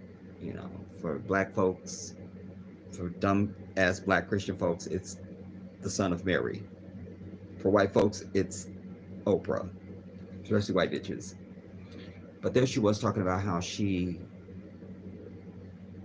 found her purpose. She talked about how she worked for a news station and they didn't really want her on the air. She was the wrong color and she was the wrong weight and she was the wrong everything and they didn't really know what to do with her and her contract wasn't up, so they were just like, let's just go let her do some stuff on the morning show and she kind of stumbled into it, but she knew, like, this is it, this is where I'm supposed to be, like, this is what it is. So I just saw that, and I've seen it before, but it just surfaced in the last 24 hours, and now you're mentioning Oprah. My angel, sweet Akiba and Violet. Hello, Jedi and family. I'm just tuning in. I don't know when this was. 2:51, so about an hour ago. Stuart Greaves. Every victory fuels the next victory. Get busy, family. Who was it? Jacob Blake's brother or somebody from his camp was out there being interviewed, and I appreciate the content. He kind of said what you just said, Stuart, in so many words, and we need big victories right now. Like, we need the whole fucking goal and sweep all the categories. That's what we need right now. All this. You got one little Oscar off air in a different category that's new. We're not having that shit no more. We want on air every fucking category. We took it all and it was us and this is what it is. What? That's what we want now. That's what we want. And the only way you're going to get that is you must strike fear. I always try and tell you, fear is greater than love. You understand? You walking around thinking that the Lord loves you and Christ is your friend. The Muslim is fearing the divine, fearing him. And the last day, that's a different character. That's a different character. That's a different character. Fear is greater than love.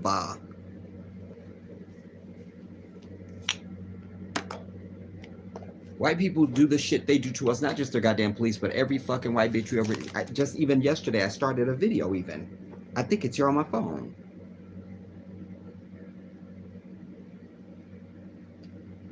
At least I'm pretty sure I should have a partial.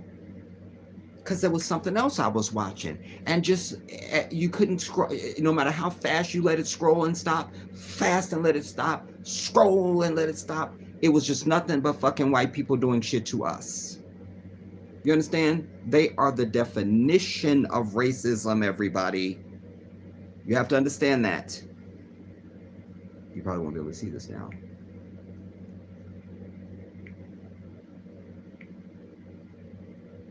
Especially not with me in the way. I gotta move. I'm on the screen. Okay, can we even hear it? Come on, man. The truth. I happened to be on Instagram and I came across a video from Okay, I'm doing too It much. looked like it was really old. Anyway, everybody can be racist, and racism is just just this problem that's out there. It's a part of what humans do. No, if white people vanished off the earth tomorrow, there would be peace on earth, and there would be no more racism. anyways, That's what's a fact. in this video, I'm just scrolling. I know this guy here. I brought him to you guys in another story. And everyday racism. He spoke in it's London, just, and I think it's, he what is is it? British or It's something. 12 minutes Really powerful. before it cut off of just one thing after the next. Just scrolling up. What's this? So I'm not going to get into it. I want to come back to your comments because I still got comments to read. But my point is that we're not striking fear, and so that's why they continue. That's why. It's that simple. It's not complicated. It's not, there's nothing to this. It's that simple. Do you understand? Anyways, J9. Chauvin's devil mother praised her son and did not hold him responsible for anything at all. It was a pathetic speech she gave, and she looked like Hagatha the Horrible as she gave it. Like, you need some Clairol, girl. You just gonna need some Clairol and maybe some cholesterol for that hair. Okay, all right. Corindal Sadiq, good to see you. It's been a minute, Corindal. What's up? He should have been in stripes or orange. Thank you very much. Again, he was afforded the Dolce & Gabbana Versace because White Devil. You know, looked like he had a facial. You know, Melanin, devil privilege. I love it. Donna Gray, not in a jumpsuit and strolled out without handcuffs. What the fuck? Stuart Greaves, correct. Richard Hart, that surprised look in Oprah's trademark buffoonish look. Y'all are going in on Oprah. The surprised? I'm trying to see her surprised look in my head.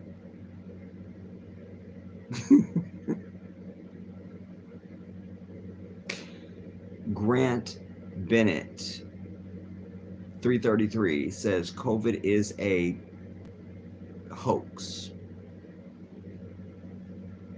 It's a few things. Certainly hoax is one of them. Melanin, it was last intimidation, the last hurrah from the devil. So they could win. Even the judge saying, you know, I was not swayed by public opinion. In other words, the niggers didn't matter. That's what that meant, everybody. I don't give a fuck what else anybody's going to say. That's what that translates to. I didn't listen to the niggers. And all this they had to say in the courtroom today, that didn't mean anything to me. That's what that meant. I went by the law, and I did this and a third. They always get real legal on your ass when it's they white ass. But we've seen judges when, you know, it's a personal, like, look at the bitch, and this ain't even a white bitch, but look at the bitch that was after Meek Mill, stalking his house damn near and shit. Fuck her. Why ain't that bitch dead? Don't tell me about judges. Don't do it. Don't look me in the eyes. Corindal says, good day to you, Jedi. Yeah, another shout out to you, Corindal. It's good to see you. Greasy Wadingo. Well, you could just watch it live over and over. Not really sure what I read. Grant Bennett. Say no to forced poisonous vaccinations. Absolutely. Say hello to bees or bites. They will help your beezer grow nice and big. I got a beezer, homie. I don't need to eat shit to make it any bigger. Otherwise, it's going to be considered an illegal weapon. Ladies, put the hammer down on that. No brother speaks that way. Remove that. Get rid of him. Corindal, Melanin 100. You're right.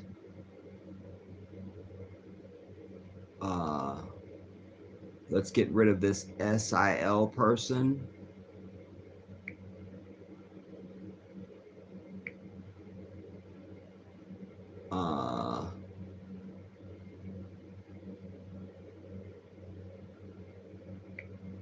Yeah, this is a white devil. This greasy Wadingo. You wish you had a Wadingo, and you definitely wish you was a brother, because you ain't packing, homie. Bye-bye.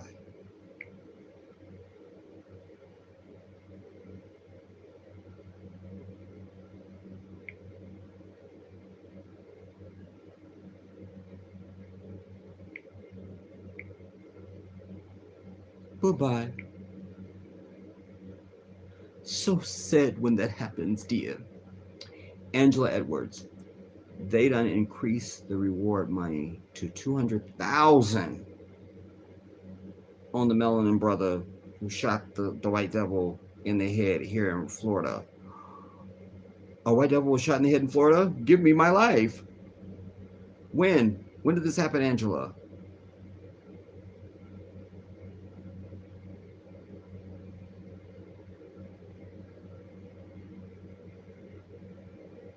Uh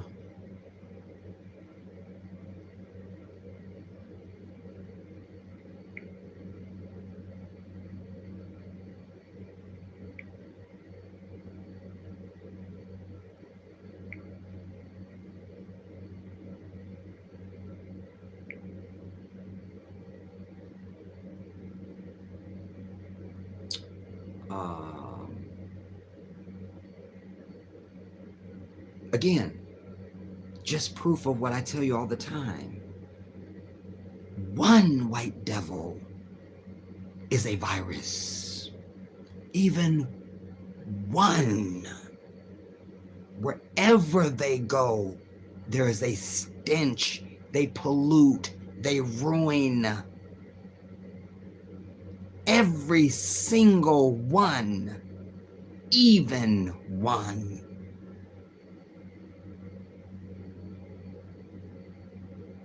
Melanin.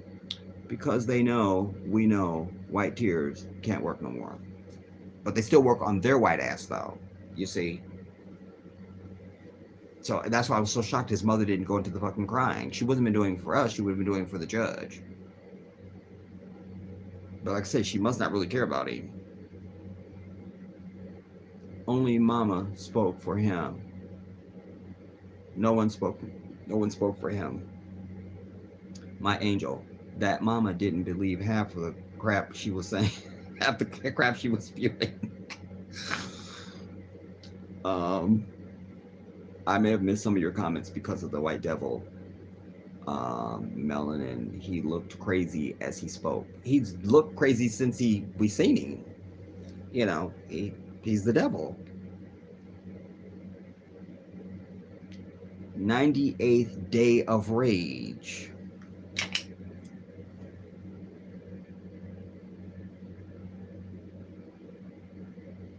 Moms seemed like she was relieved to know he was going straight to hell from general population. Shout out to 98th Day of Rage. Interesting name. Another shout out to Lightbearer. Weeping and wailing like a whipped punk. Van Jones is weak as fuck.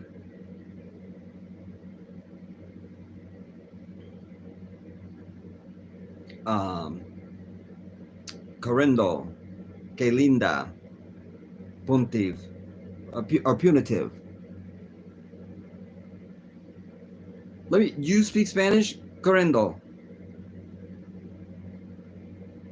My angel, I have a feeling that he is going to get out sooner than we think. I believe that, my angel, sweetie Kibble Violet, because I have lived in this asshole of the devil, and I know how white people are, dude. You understand? They don't think he should be in there to begin with, and unlike us, they actually help they fucking people and act like they doing the right thing when they in positions. We're in every position of their society, not acting on behalf of our fucking people. We got to be over that shit. They got to know when you got one of us there, they helping black people. They just are.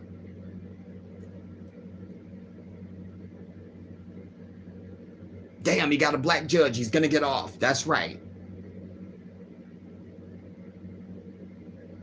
You do unto others as they do unto you, and they don't do the shit no more.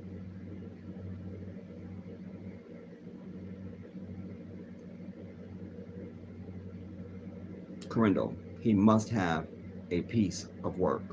Piece of work. Agreed, sweet Akibalon Violet. She is delusional. Said he was innocent. You know, the bitch looked like she probably got maybe 5 more minutes to live anyway. Like, just so this is nothing. Nisi. Al Sharpton got paid off to be gatekeeper and suddenly became on MSNBC. Of course. You know, that's like I couldn't get a show on MSNBC right now. They just look at my social media and go, no, not this dude. But this motherfucker was known. I showed you his picture. And there he was with the fucking dookie chain and the Fila sweatsuit. He was a disaster area just to look at. Your eyes would burn. And he gets a show on MSNBC. They said he was a race baiter and he was trying to start a race riot. And, you know, he's marched with all the wrong people you wouldn't want to be seen with of black people to white people. And he has a fucking show. Why aren't we following this bitch home at night? Damn. The Reels of Joy. Right. Nisi. Ellison said he felt bad for the killer. I did see him say that, but that was in context though. Miss GNX. No, Nisi. He sat down with it was an interview, one of his early interviews after the verdict, I think. He said, you know, he was just saying generally. And it was really gratuitous, really. That wasn't with like emotion and like that. It was gratuitous, and it was like, you say that because you need to. I wouldn't have, you know, because I'm just more militant, and it's my intent to sting when I speak, you know. But he was being judicious and shit, and that's fine. I'm not into it. Miss GNX, he's Ellis's statement.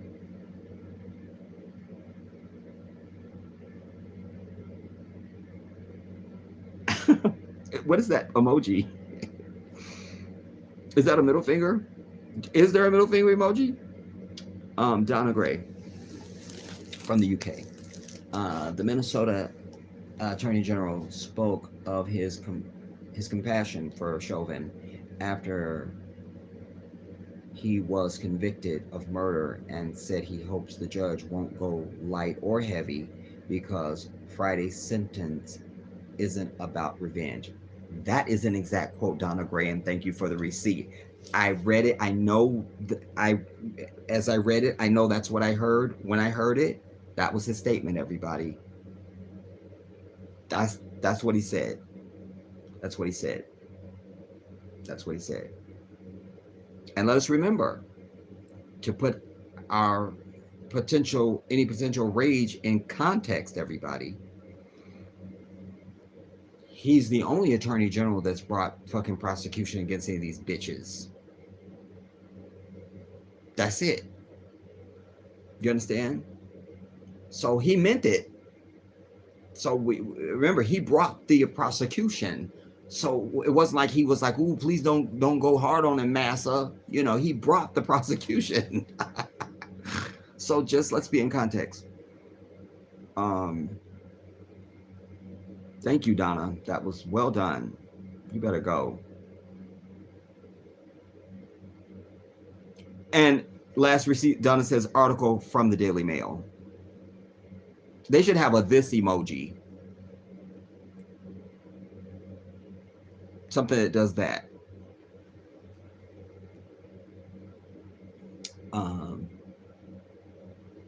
And it should be patented by black women, because that's where any of us get this from. That's a sister. That's a sister. I don't care what her economic, socio-economic, whatever she got going on. That's a black woman. You're going to get that at some point. That's just it. Light bearer. Exactly, Jedi. Melanin. I am going to get myself a magnifying glass. They're very helpful.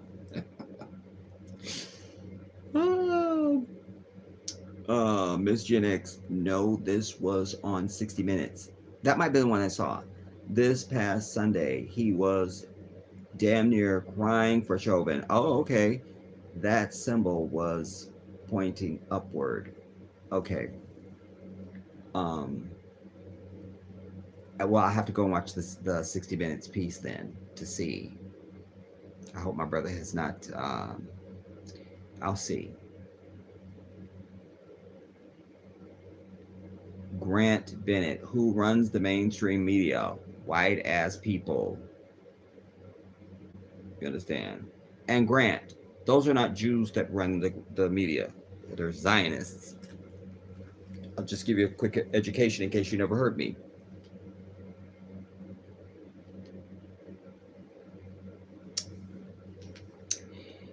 And you should go and watch the video, that the live stream that's before this. I did a whole thing with a Jewish rabbi. You hear the live call and everything. And there's a previous video to the first call. But anyway, what I'm trying to, but I didn't need that call. What I'm trying to just share with you is that as Muslims, for many centuries, we've considered the Orthodox Jew to be our cousin. They say we are their cousin. We say they are our cousin, because our faiths are like this. Even Rosh Hashanah and Ramadan come at the same time. They're on the lunar calendar. We're on the lunar calendar. I mean, there's a million of them. The Orthodox Jew, you don't know any of them. Just like in the society, you don't know any Muslims. You're not seeing Muslims. Certainly in media and things that would be put in front of you and things like that. Big events and, So, all you know are Zionists. These are people who claim they are Jew. They're the same people that run this fake place called Israel, that are putting a heist on somebody else's country. Because the Orthodox Jew is not for that at all. It's against their religious law even to establish a state. They're not having it. And the Zionists actually attack the Orthodox Jew. So the Zionist is to the Jew what ISIS is to Islam. They are not us. You understand? That's created by somebody else, and they not holy. The Zionists is some other bullshit, and they not holy. And they run the media, and they run the fucking everything. And they're the big nose motherfucker. Like Weinstein, that was had to step down from the basketball team back when I first started on YouTube. That's a Zionist. Think that's a holy dude? I doubt it.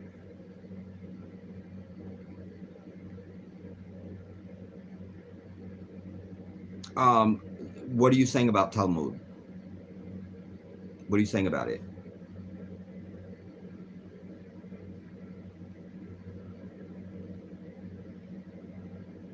We're right at 2 hours, everybody. We should just land it here and not do 3. You feel me? I just happened to look up. I haven't really noticed the time since we've been on here. I'll close by saying this. I will be back, like I said, probably Sunday, because I don't want to rush.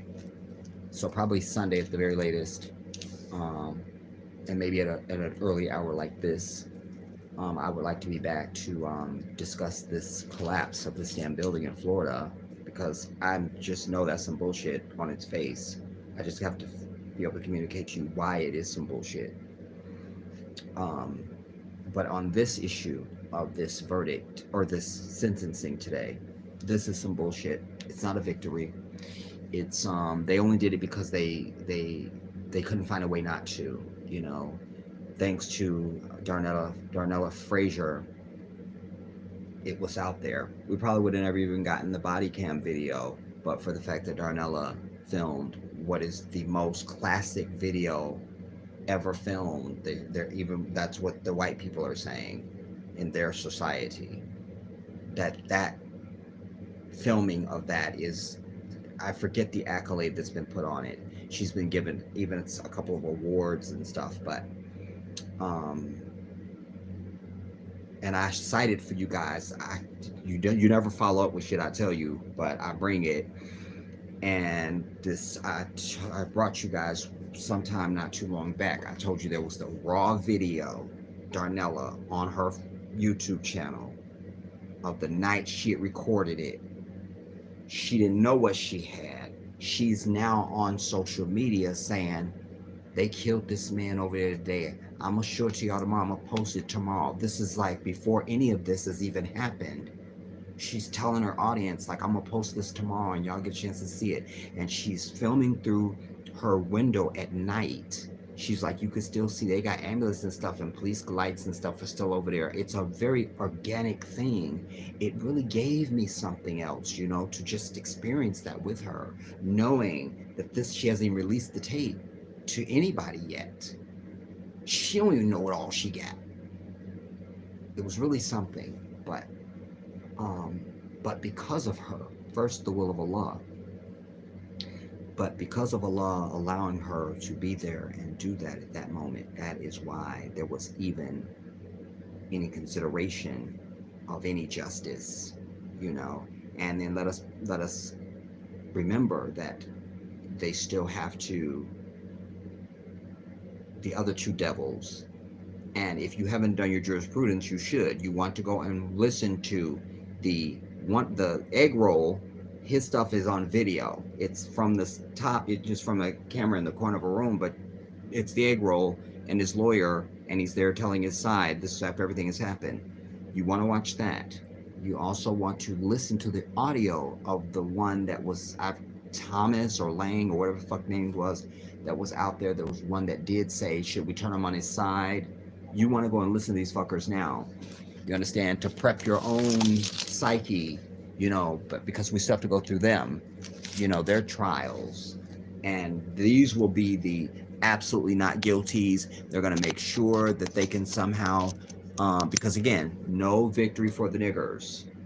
No victory for the niggers, whatever we got to do. So you may even see some jurisdictional moves. You know, this defense attorney for Chauvin was just a preview for the other level of white devil, the other level of white devilry that's coming after him. Do you understand? And you need to educate yourself now and be prepped and ready.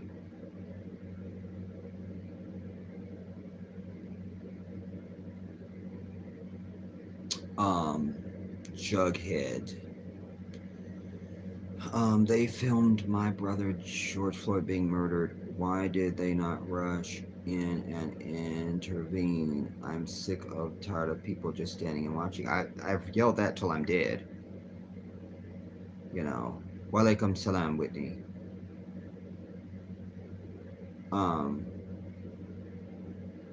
When will you do Google Chats with a handful of YouTubers? I don't know what Google Chats are. Melanin. But to the point, I've said that, you know, like we're waiting on them to write every law and tell us everything we're supposed to do, how to suffer, how to respond to fucking oppression, how to do everything. We are sovereign fucking free ass people created by the divine. We decide what we're going to do. Like I tell you right now, you fuck with me, you dead. Like that's my law. That's the Jedi's law. You fuck with me, you dead. That's what it is. I don't need shit else. I don't need shit else. If you let it be known, we see you fucking with one of our people, we gonna attack you.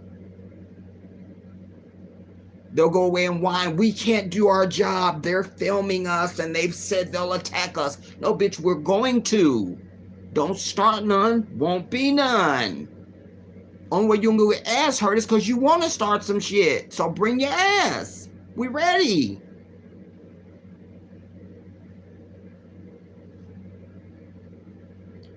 Do we? No, we don't listen to them. If they fuck with us, we attack. But Melanin, go back. What's this Google Chats? What is that?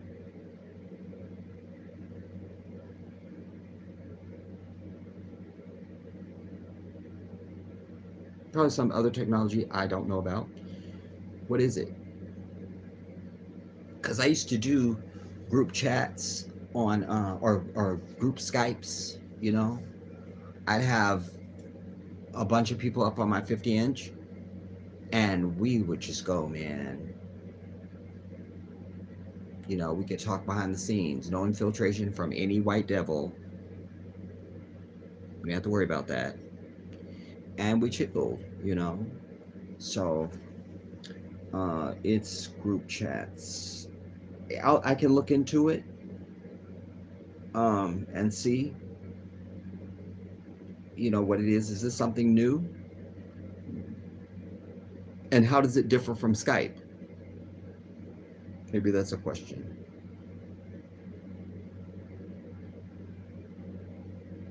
I'll message you on. Okay, perfect. So, you know, this is what it is, everybody.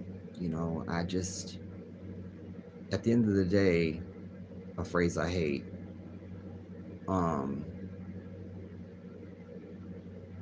You know, his family,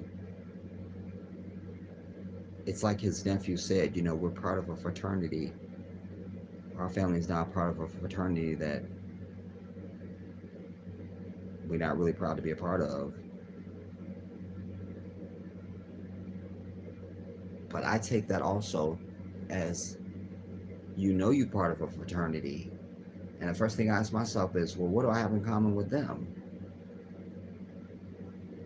Ain't none of us exacting revenge. None of us in this fraternity exacted revenge on the murderer of our family member. None of us said we're going to fucking pay whatever we gotta pay online to find this motherfucker's address and go and find their shit. We're gonna know where their kids go to school. We're gonna know where they lay their head, and we will find our own fucking justice. That's why you're in a fraternity. And there will be more people joining that fucking fraternity until the rest of us understand those principles. This is a terrorist beast telling you to be peaceful. We have every reason to exact violence upon those who exact violence upon us. Like Malcolm said, we're nonviolent people, but we are not nonviolent with those who are violent against us. That's my king. He said it is. That's what it is. That's just what it is. Correct, Jedi. Our time is coming. Our time is now, I say, Jughead. African people all over the globe are waking up slowly, but we are waking up. Love and respect from the UK. You know, I'm a patient man, but I just think there's some shit we don't have time for. Like there's time for patience and there's time for urgency. You know, even Dr. King spoke about the fierce urgency of now. And so that's me, the fierce urgency of right now. No more waiting, no more gradualism. He spoke about gradualism. He said the Negro will no longer drink from the cup of gradualism in the mountain and I Have a Dream speech. You know, so all those themes come at me now. You know, like I'm not into gradualism. It's right now. You feel me? Now. There's shit to be gradual about. This ain't it. You know, I make love. It probably take me 2 or 3 hours because I need to finesse you and really just, there's a time. You just take your time. You understand? Gradually. You know what I'm saying? Just let you work yourself up on fire. There's a time. You know what I'm saying? You cook a good stew or a good pot of greens. Time. You feel me? You want to make some really good goat or just time. gradually. This ain't it. At some point, I will give you a donation. It won't be much, but it's something as I do appreciate you. Oh, Melanin, listen, that's fine. It's fine, you know? And even when I was running my campaign, all my people will tell you, I tell you, you give what you want. $1 is the same as $1,000 to me. There is no difference. There's no difference in the level of gratitude. And I want all my people to adopt that. You understand? If you're not grateful for the little things in life, you don't get the big ones. That's one of the laws of the universe. That's what it is. Why I'm picking up pennies all the time is because people are just leaving pennies and nickels and dimes all the time. Those are ungrateful people. They're not understanding at the very least. Oh, I dropped a dime. That means nothing. But let a bitch drop a $20 bill. They'll push you out the way trying to find it. So why don't you act the same way about that dime you dropped? If you don't pick up the dime, you don't get the $20 bill. That's the way the universe works. That's what the one who I'm a student of has taught me as his creature. That's what I know for sure. My sister even dared to say to me the other day, whenever I spoke to her ass, something. I was bitching about my car because my car has had a lot of problems lately and overheating, and I went through probably $80 on the day in the span of 4 days, 3 days, just buying fucking coolant for my car. Don't get into it. I'll get worked up. Anyways, I happen to be sharing this with my sister, and she says to me, well, I don't know why you don't just get another car. I should have hung up on her bitch ass because I've already told her the story a million times of how my car was a gift from God. God told me about this car before I ever even saw it. I knew there was a chariot coming. This is the chariot. Do you understand? And I know that I have a responsibility, because even people are saying, well, when you leave for Africa, are you going to sell your car? No. And I'm not having it shipped. My car will be in storage. It's just going to have to be, because I don't have, nor am I interested in having the type of financial sophistication to ship my car, but I can't get rid of my car either. I can't give it away and I can't sell it. I know that I'm supposed to hold on to that car until it no longer exists. I just know it. There was a time when I thought, well, maybe I would give it to my nephew. I would just pray about it, and because I would want to know that that's in line with what the universe would want me to do, what Allah would have me do. But my nephew is not eligible at all. He's not. To give anything to, let alone my car. But, when I first got to Maryland, I got to Maryland from Atlanta. I'm going to end on this, y'all. This will be a good place to land. So let me use the restroom, and then I'll come back. I'll share the story with you, and then we're out. That'll give me just enough time, because we're at 2:15 right now, and then that way I know I can get it done in the next 15 minutes, and then that'll put us to 2.5, and we're good. Right. Right now. All right. Here I go to save the day.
Sorry about that, y'all.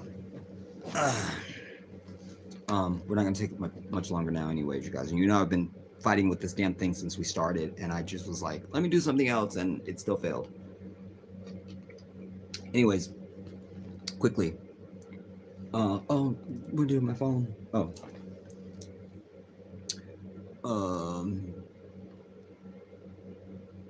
Okay, I'm just gonna go on, so don't type anything else, you guys. All right, because I'm just gonna share this with you, and then I'm gonna get out. And I see the last comment that I'm gonna read already. So anything after that, I'm not gonna read. So don't type anything else. So I get to Maryland from Atlanta, and shortly after I get there, in Maryland, they come through, like, me and my brother lived in this apartment complex, big apartment complex. We lived up on the hill in the back, and they came and took my car because it had a cracked windshield, the car I drove from Atlanta. So now I'm without a car. So me and my brother are sharing a car, right? And at this time, I'm managing Taco Bell. Shout out to Oxon Hill, Maryland. Damn it, it's Anjanae. I'll read hers, but nobody else. Anyway, and shout out to you, Anjanae. I'm managing a Taco Bell out in Oxon Hill, Maryland, and I relieved one of my employees that I had on the window, and I went to step in on the window, and there was this Subaru that came through. It was like it was a green Subaru. Anyways, they had it for sale. I said, "How much you guys selling that car for?" They said, "We're probably gonna sell it for like $800." I was like, "Oh, okay, you know." Then I had a contractor out to my store to do something on the roof, and he was African, continental African, and I must have mentioned I was trying to buy a car, and every time I tell this, I somehow think I didn't bring it up. I think he brought it up, but he mentioned that, oh, we took the wife to auction and we got to a car, but she does not like it. She does not drive it. And I said, really, what kind of car is it? He goes, oh, it's a Subaru. I said, how much you want for it? $800. I said, I'll buy that car. It wasn't the same Subaru. This one was a white Subaru, the one I told you about that I got out of the ticket and blah, blah, blah at Greenbelt Station. I knew that you're going to, this is what you're going to pay for a used car, and it's supposed to be a Subaru. I don't remember how I hooked up with him now. It's been so many years, but I ended up buying the Subaru. So I'm driving the Subaru, and then at that time, around that time, I meet two of my best friends, Dennis and Henry, and we're having a function for somebody's birthday. Because I remember Dennis's cousin, who's a chef, he fixed the best cream spinach ever, y'all. You don't have to even like cream spinach, and you would eat this. And so after the gathering was sort of dying down, me and my buddy Henry were sitting at the kitchen table, and he said, "So you think you're ever gonna go back to California, man?" I said, "Yeah, probably I will, but I don't know when." I said I always know when the winds of change are all my life, and I don't fly. At the time, I didn't fly. I said, I don't fly, and the car I have now couldn't make that journey. And just, if it's going to happen, I don't know when. The universe will let me know. That was years. Then I'm at another function. Or actually, on my birthday, a buddy of mine wrecked the Subaru. So now I need another car. But I don't remember where. Anyways, I ended up getting another car because a friend's sister had a car that she was from Jersey, because when I bought it, it had Jersey plates on it. Shout out to Shiro. But it had Jersey plates on it, and she was driving it back and forth to Jersey. I'm like, well, if she drives it back and forth to Jersey, this must be a good car. So just, and I looked cute in it, so that's requisite. And so I bought that car. And oh, but finishing the story with Henry, I told him, I said, so this car that I have won't make the journey. I said, so I'm sure at that time, God will give me the chariot that will take me back to, if I'm gonna go back to Cali. So then everything else that I just told you after that, then this car that I bought that was from Jersey breaks down one day. Now I'm working for Xerox. I'm the regional specialist for Xerox. And my car breaks down. And we had a corporate account with Enterprise Rent-A-Car. So you could just go to Enterprise and just point, and whatever car you want, Xerox will pay for it. So I'm in a rental, but I'm going through the want ads and, used car places and stuff, in my free time. And I find this car in Laurel, Maryland. You got to go down Route 1. I call up the guy because I like what I'm reading, but I need to feel this out. So I talk to the guy, and he's assuring me, and I'm like, okay, I'm going to come look at the car, And I never made it. This was December 2000. December 1999. December 1999. And I'm at a stop sign. And catty corner to my vision, I'm going down Route 1. I'm on my way to Laurel. I'm at a stoplight. In my catty corner, there's Henry Gay Auto Sales. And the whisper said, turn. I turned in there. I went in. I'm looking at cars. And there's this green Geo Metro, Chrysler Plymouth Geo Metro.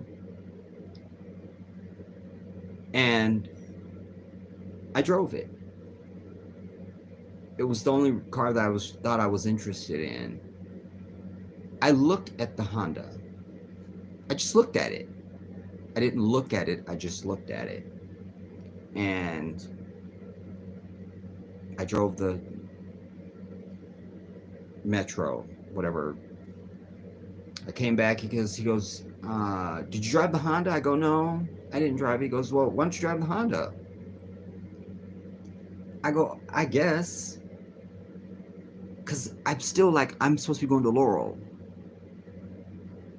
I go, okay, fine, I'll drive it. Now, I was only looking for a car that had air conditioning. That's it.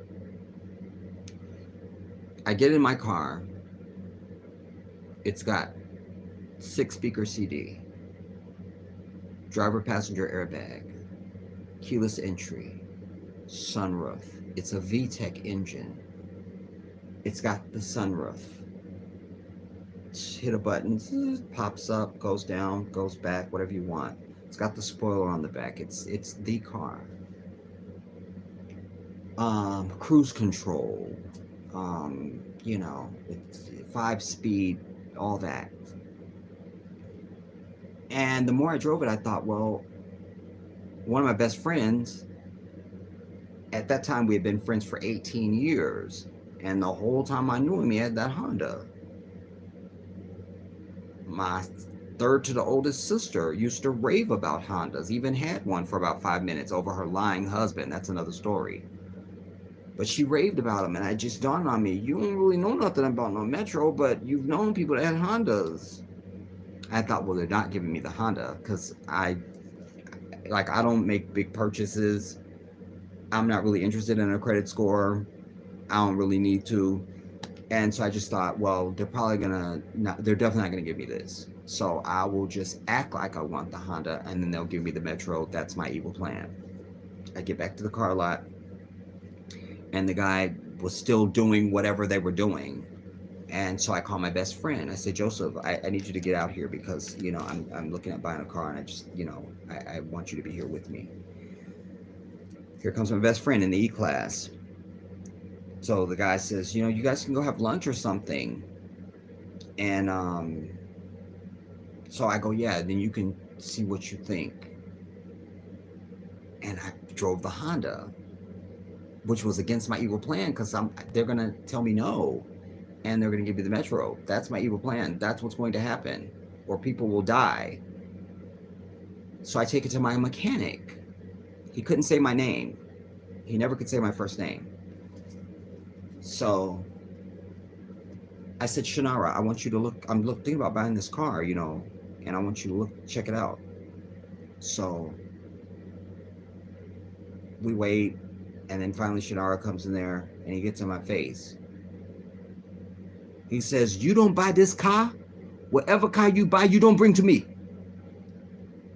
I said, okay, Shannara, and I went back to the car lot. And now they took me over to the other building. And there's this African brother. Very distinguished now that I think about it. It's kind of a blur, but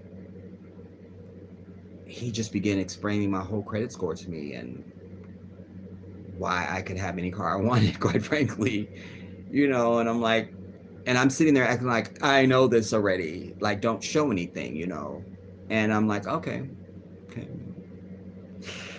I guess it's the Honda,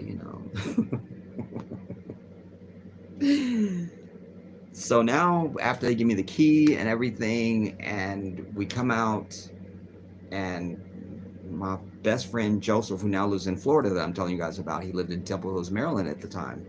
So now we're gonna go back to Temple to we called it Weldon because it was a street called Weldon, so we're going back to Weldon.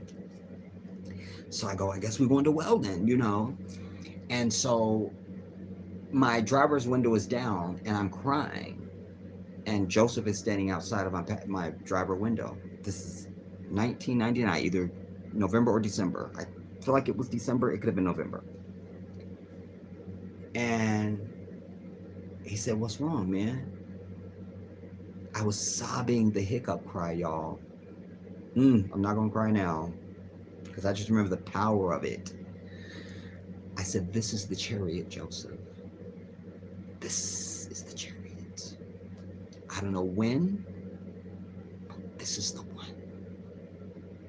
This is the chariot that's supposed to take me back to California whenever I'm going.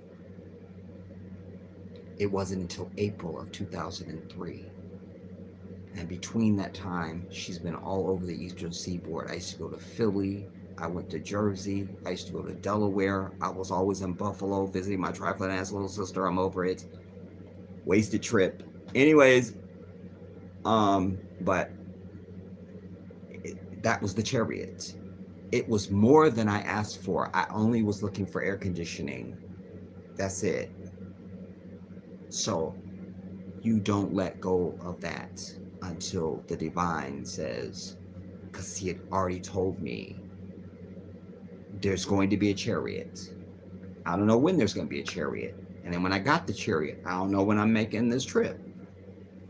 I don't know. But that's the way it happened. So I will always hold on to it. Always. And I use it for the benefit of others. Like this call that I just got since I've been on. I'm sure somebody needs a ride someplace. I'll do it. And I won't charge you gas. Because the divine says, spend out of what we have given you. You understand? So it's not just for me to hoard. And, it's also a test anytime God gives you anything, So you're supposed to use that to help others too. That's the way that's how I live. I don't know another way. I don't need to. Okay. I'm going to start at Anjane and go up. I'm typing something else anyway. Hey, Jedi, just get it. Just got here. You can type all you want, Anjane. Moving up, Melanin. If we did this, we would be winners for sure as these devils.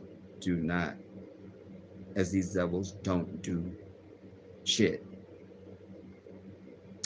Jughead, there can be no tolerance. Tolerance in the face of global genocide is self-induced collective suicide. I love that so much. I'm reading it again. This is Jughead. There can be no tolerance! Exclamation mark. Tolerance in the face of global genocide is self-induced collective suicide. Oh.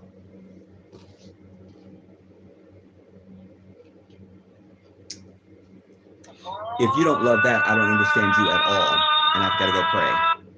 So let me quickly do this. If you don't understand that, if you don't love that, I don't understand you at all. At all. At all. You don't even understand you.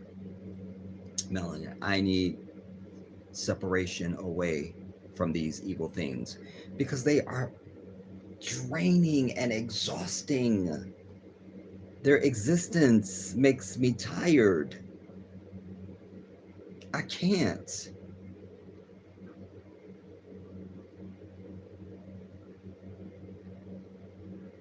I didn't see that, Nancy.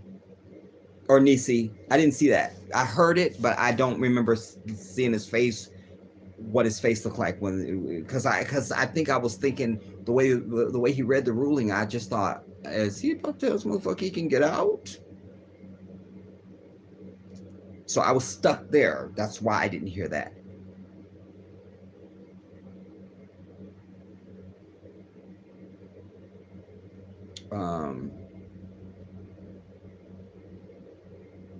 I read that.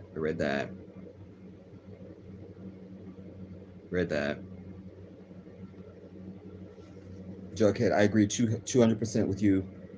Jedi, I hate gradualism also. But our people, 99%, are stiff-necked and cowardly. They're waiting for the 1% with the backbone to do all the heavy lifting. It's not fair. I know. That's why the whole time I was trying to start the Black Independence Liberation League, that's why I've said to you a million times, there's not enough of me walking around. There's not enough of me. There's not enough of me.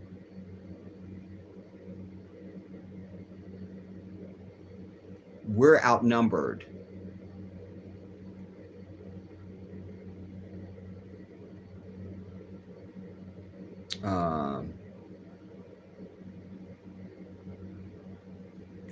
Well, this is to Melanin, but I'll read it. It's from Jughead to Melanin. When Africa fully awakes, there will be hell to pay. 1,200 years of genocide, humiliation, and land theft must be avenged. That has given me my entire life.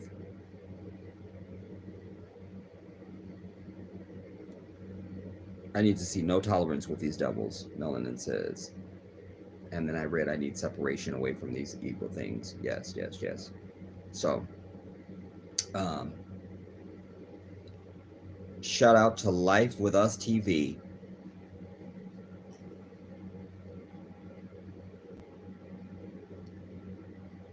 Oh my God, it's Lennon Stanley. Now y'all want to show when I look like absolute bullshit. Here y'all come. Now here you come. On my worst day. Well, I never really have a good day, but this is really the worst of the worst. Let us understand. I miss y'all, man. Man, that's my YouTube cousin, y'all. I don't even know where to begin because I'm just ending. Damn it, Lynette and Stanley. I have to try and find some way for us to get in contact, and y'all can catch me up and I'll catch you up, and it's a world of time, man. It's so good to see y'all, man. Stanley, I hope you still got your damn beard, otherwise we're gonna fight. The brother has one of the most enviable beards you're ever going to witness. Like, it's just, he wins, he does, so that's fine. It's nothing. It just is. Why am I hearing stuff?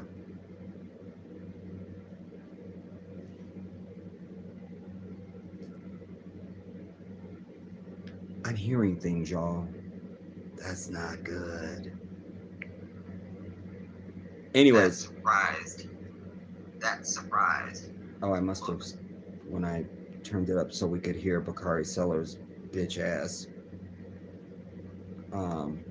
And last shout out to Tree TV Radio. And Khalifa of the Most High. I'm leaving right now.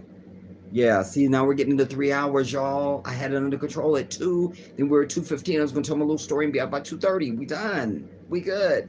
Listen, but for all of you that are just coming in now and just barely missed me, Sean Scott, shout out to you. Like I say, I intend to be back on Sunday at the very latest, you all, and maybe I could be back late Saturday. I don't know, but I'm projecting for Sunday, inshallah, so that we can really rake over this collapse. Because as I say, it is some bullshit. I just don't know how, but it is. Damn it, it is. Damn it. So, I love you guys all. Thank you so much for coming and being part of the stream. And why am I hearing stuff? I got the volume all the way down. Is Uncle's door open? Nope. I don't know what I'm hearing.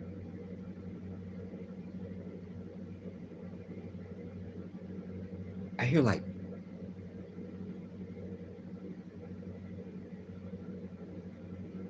I don't know what I'm hearing. No, I turned that off. I don't know what I'm hearing.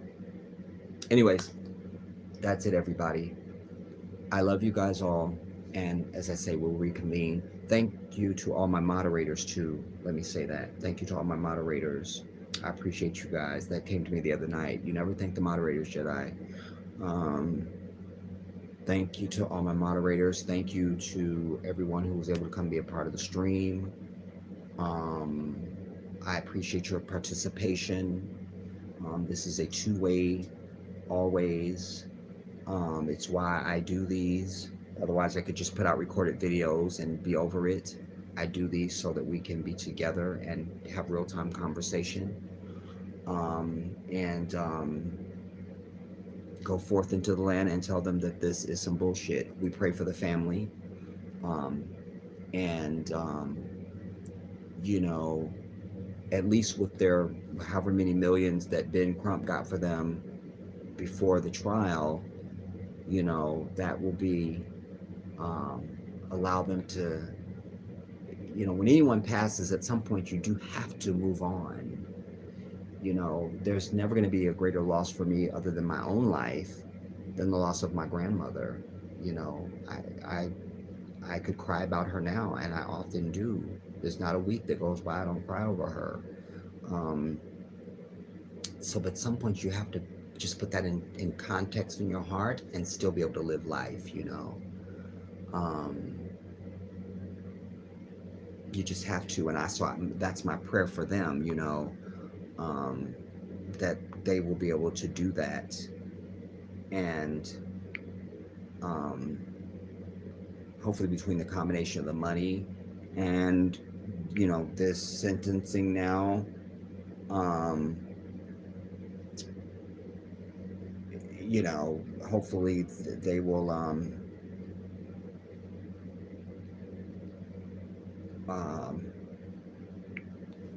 find some sort of peace. You know, one of the things that the divine says to mankind is that one of the things that Allah reminds us throughout Quran is that He's the turner of hearts. The turner of hearts. But you have to know the divine language because it's not as profound in English. You can't tell it really in English, but it's more than how you would picture it. It's complete night and day. And I've experienced it in my own life, and maybe you have too, where you absolutely could not imagine you would ever think or feel about something this way or someone or whatever, and there you are in a totally different, how did I get here? That's an example, a cheap example I offer of a turning of the heart. the turning of the heart. So we pray, that Allah will turn their heart so that they don't suffer through this loss any more than they need to. When I was watching his little daughter speak on camera, she has his mouth, dude. She looked like her father, down to her mouth. I was like, yeah, wow, that's her daddy. It was just a moment, that it was a revelation, like, wow, dude, that's really, you know. So our prayers are for them, but for us, it's some bullshit. And it really is for them, but they're the ones really dealing with this on the highest level right now, and it's kind of whatever they feel about it is what's the most important thing right now. We're gonna have our say, and we have, and we will, but that's what it is. So I hope I didn't forget to say something I should have said. Only Allah knows. I love you all. I'll see you soon.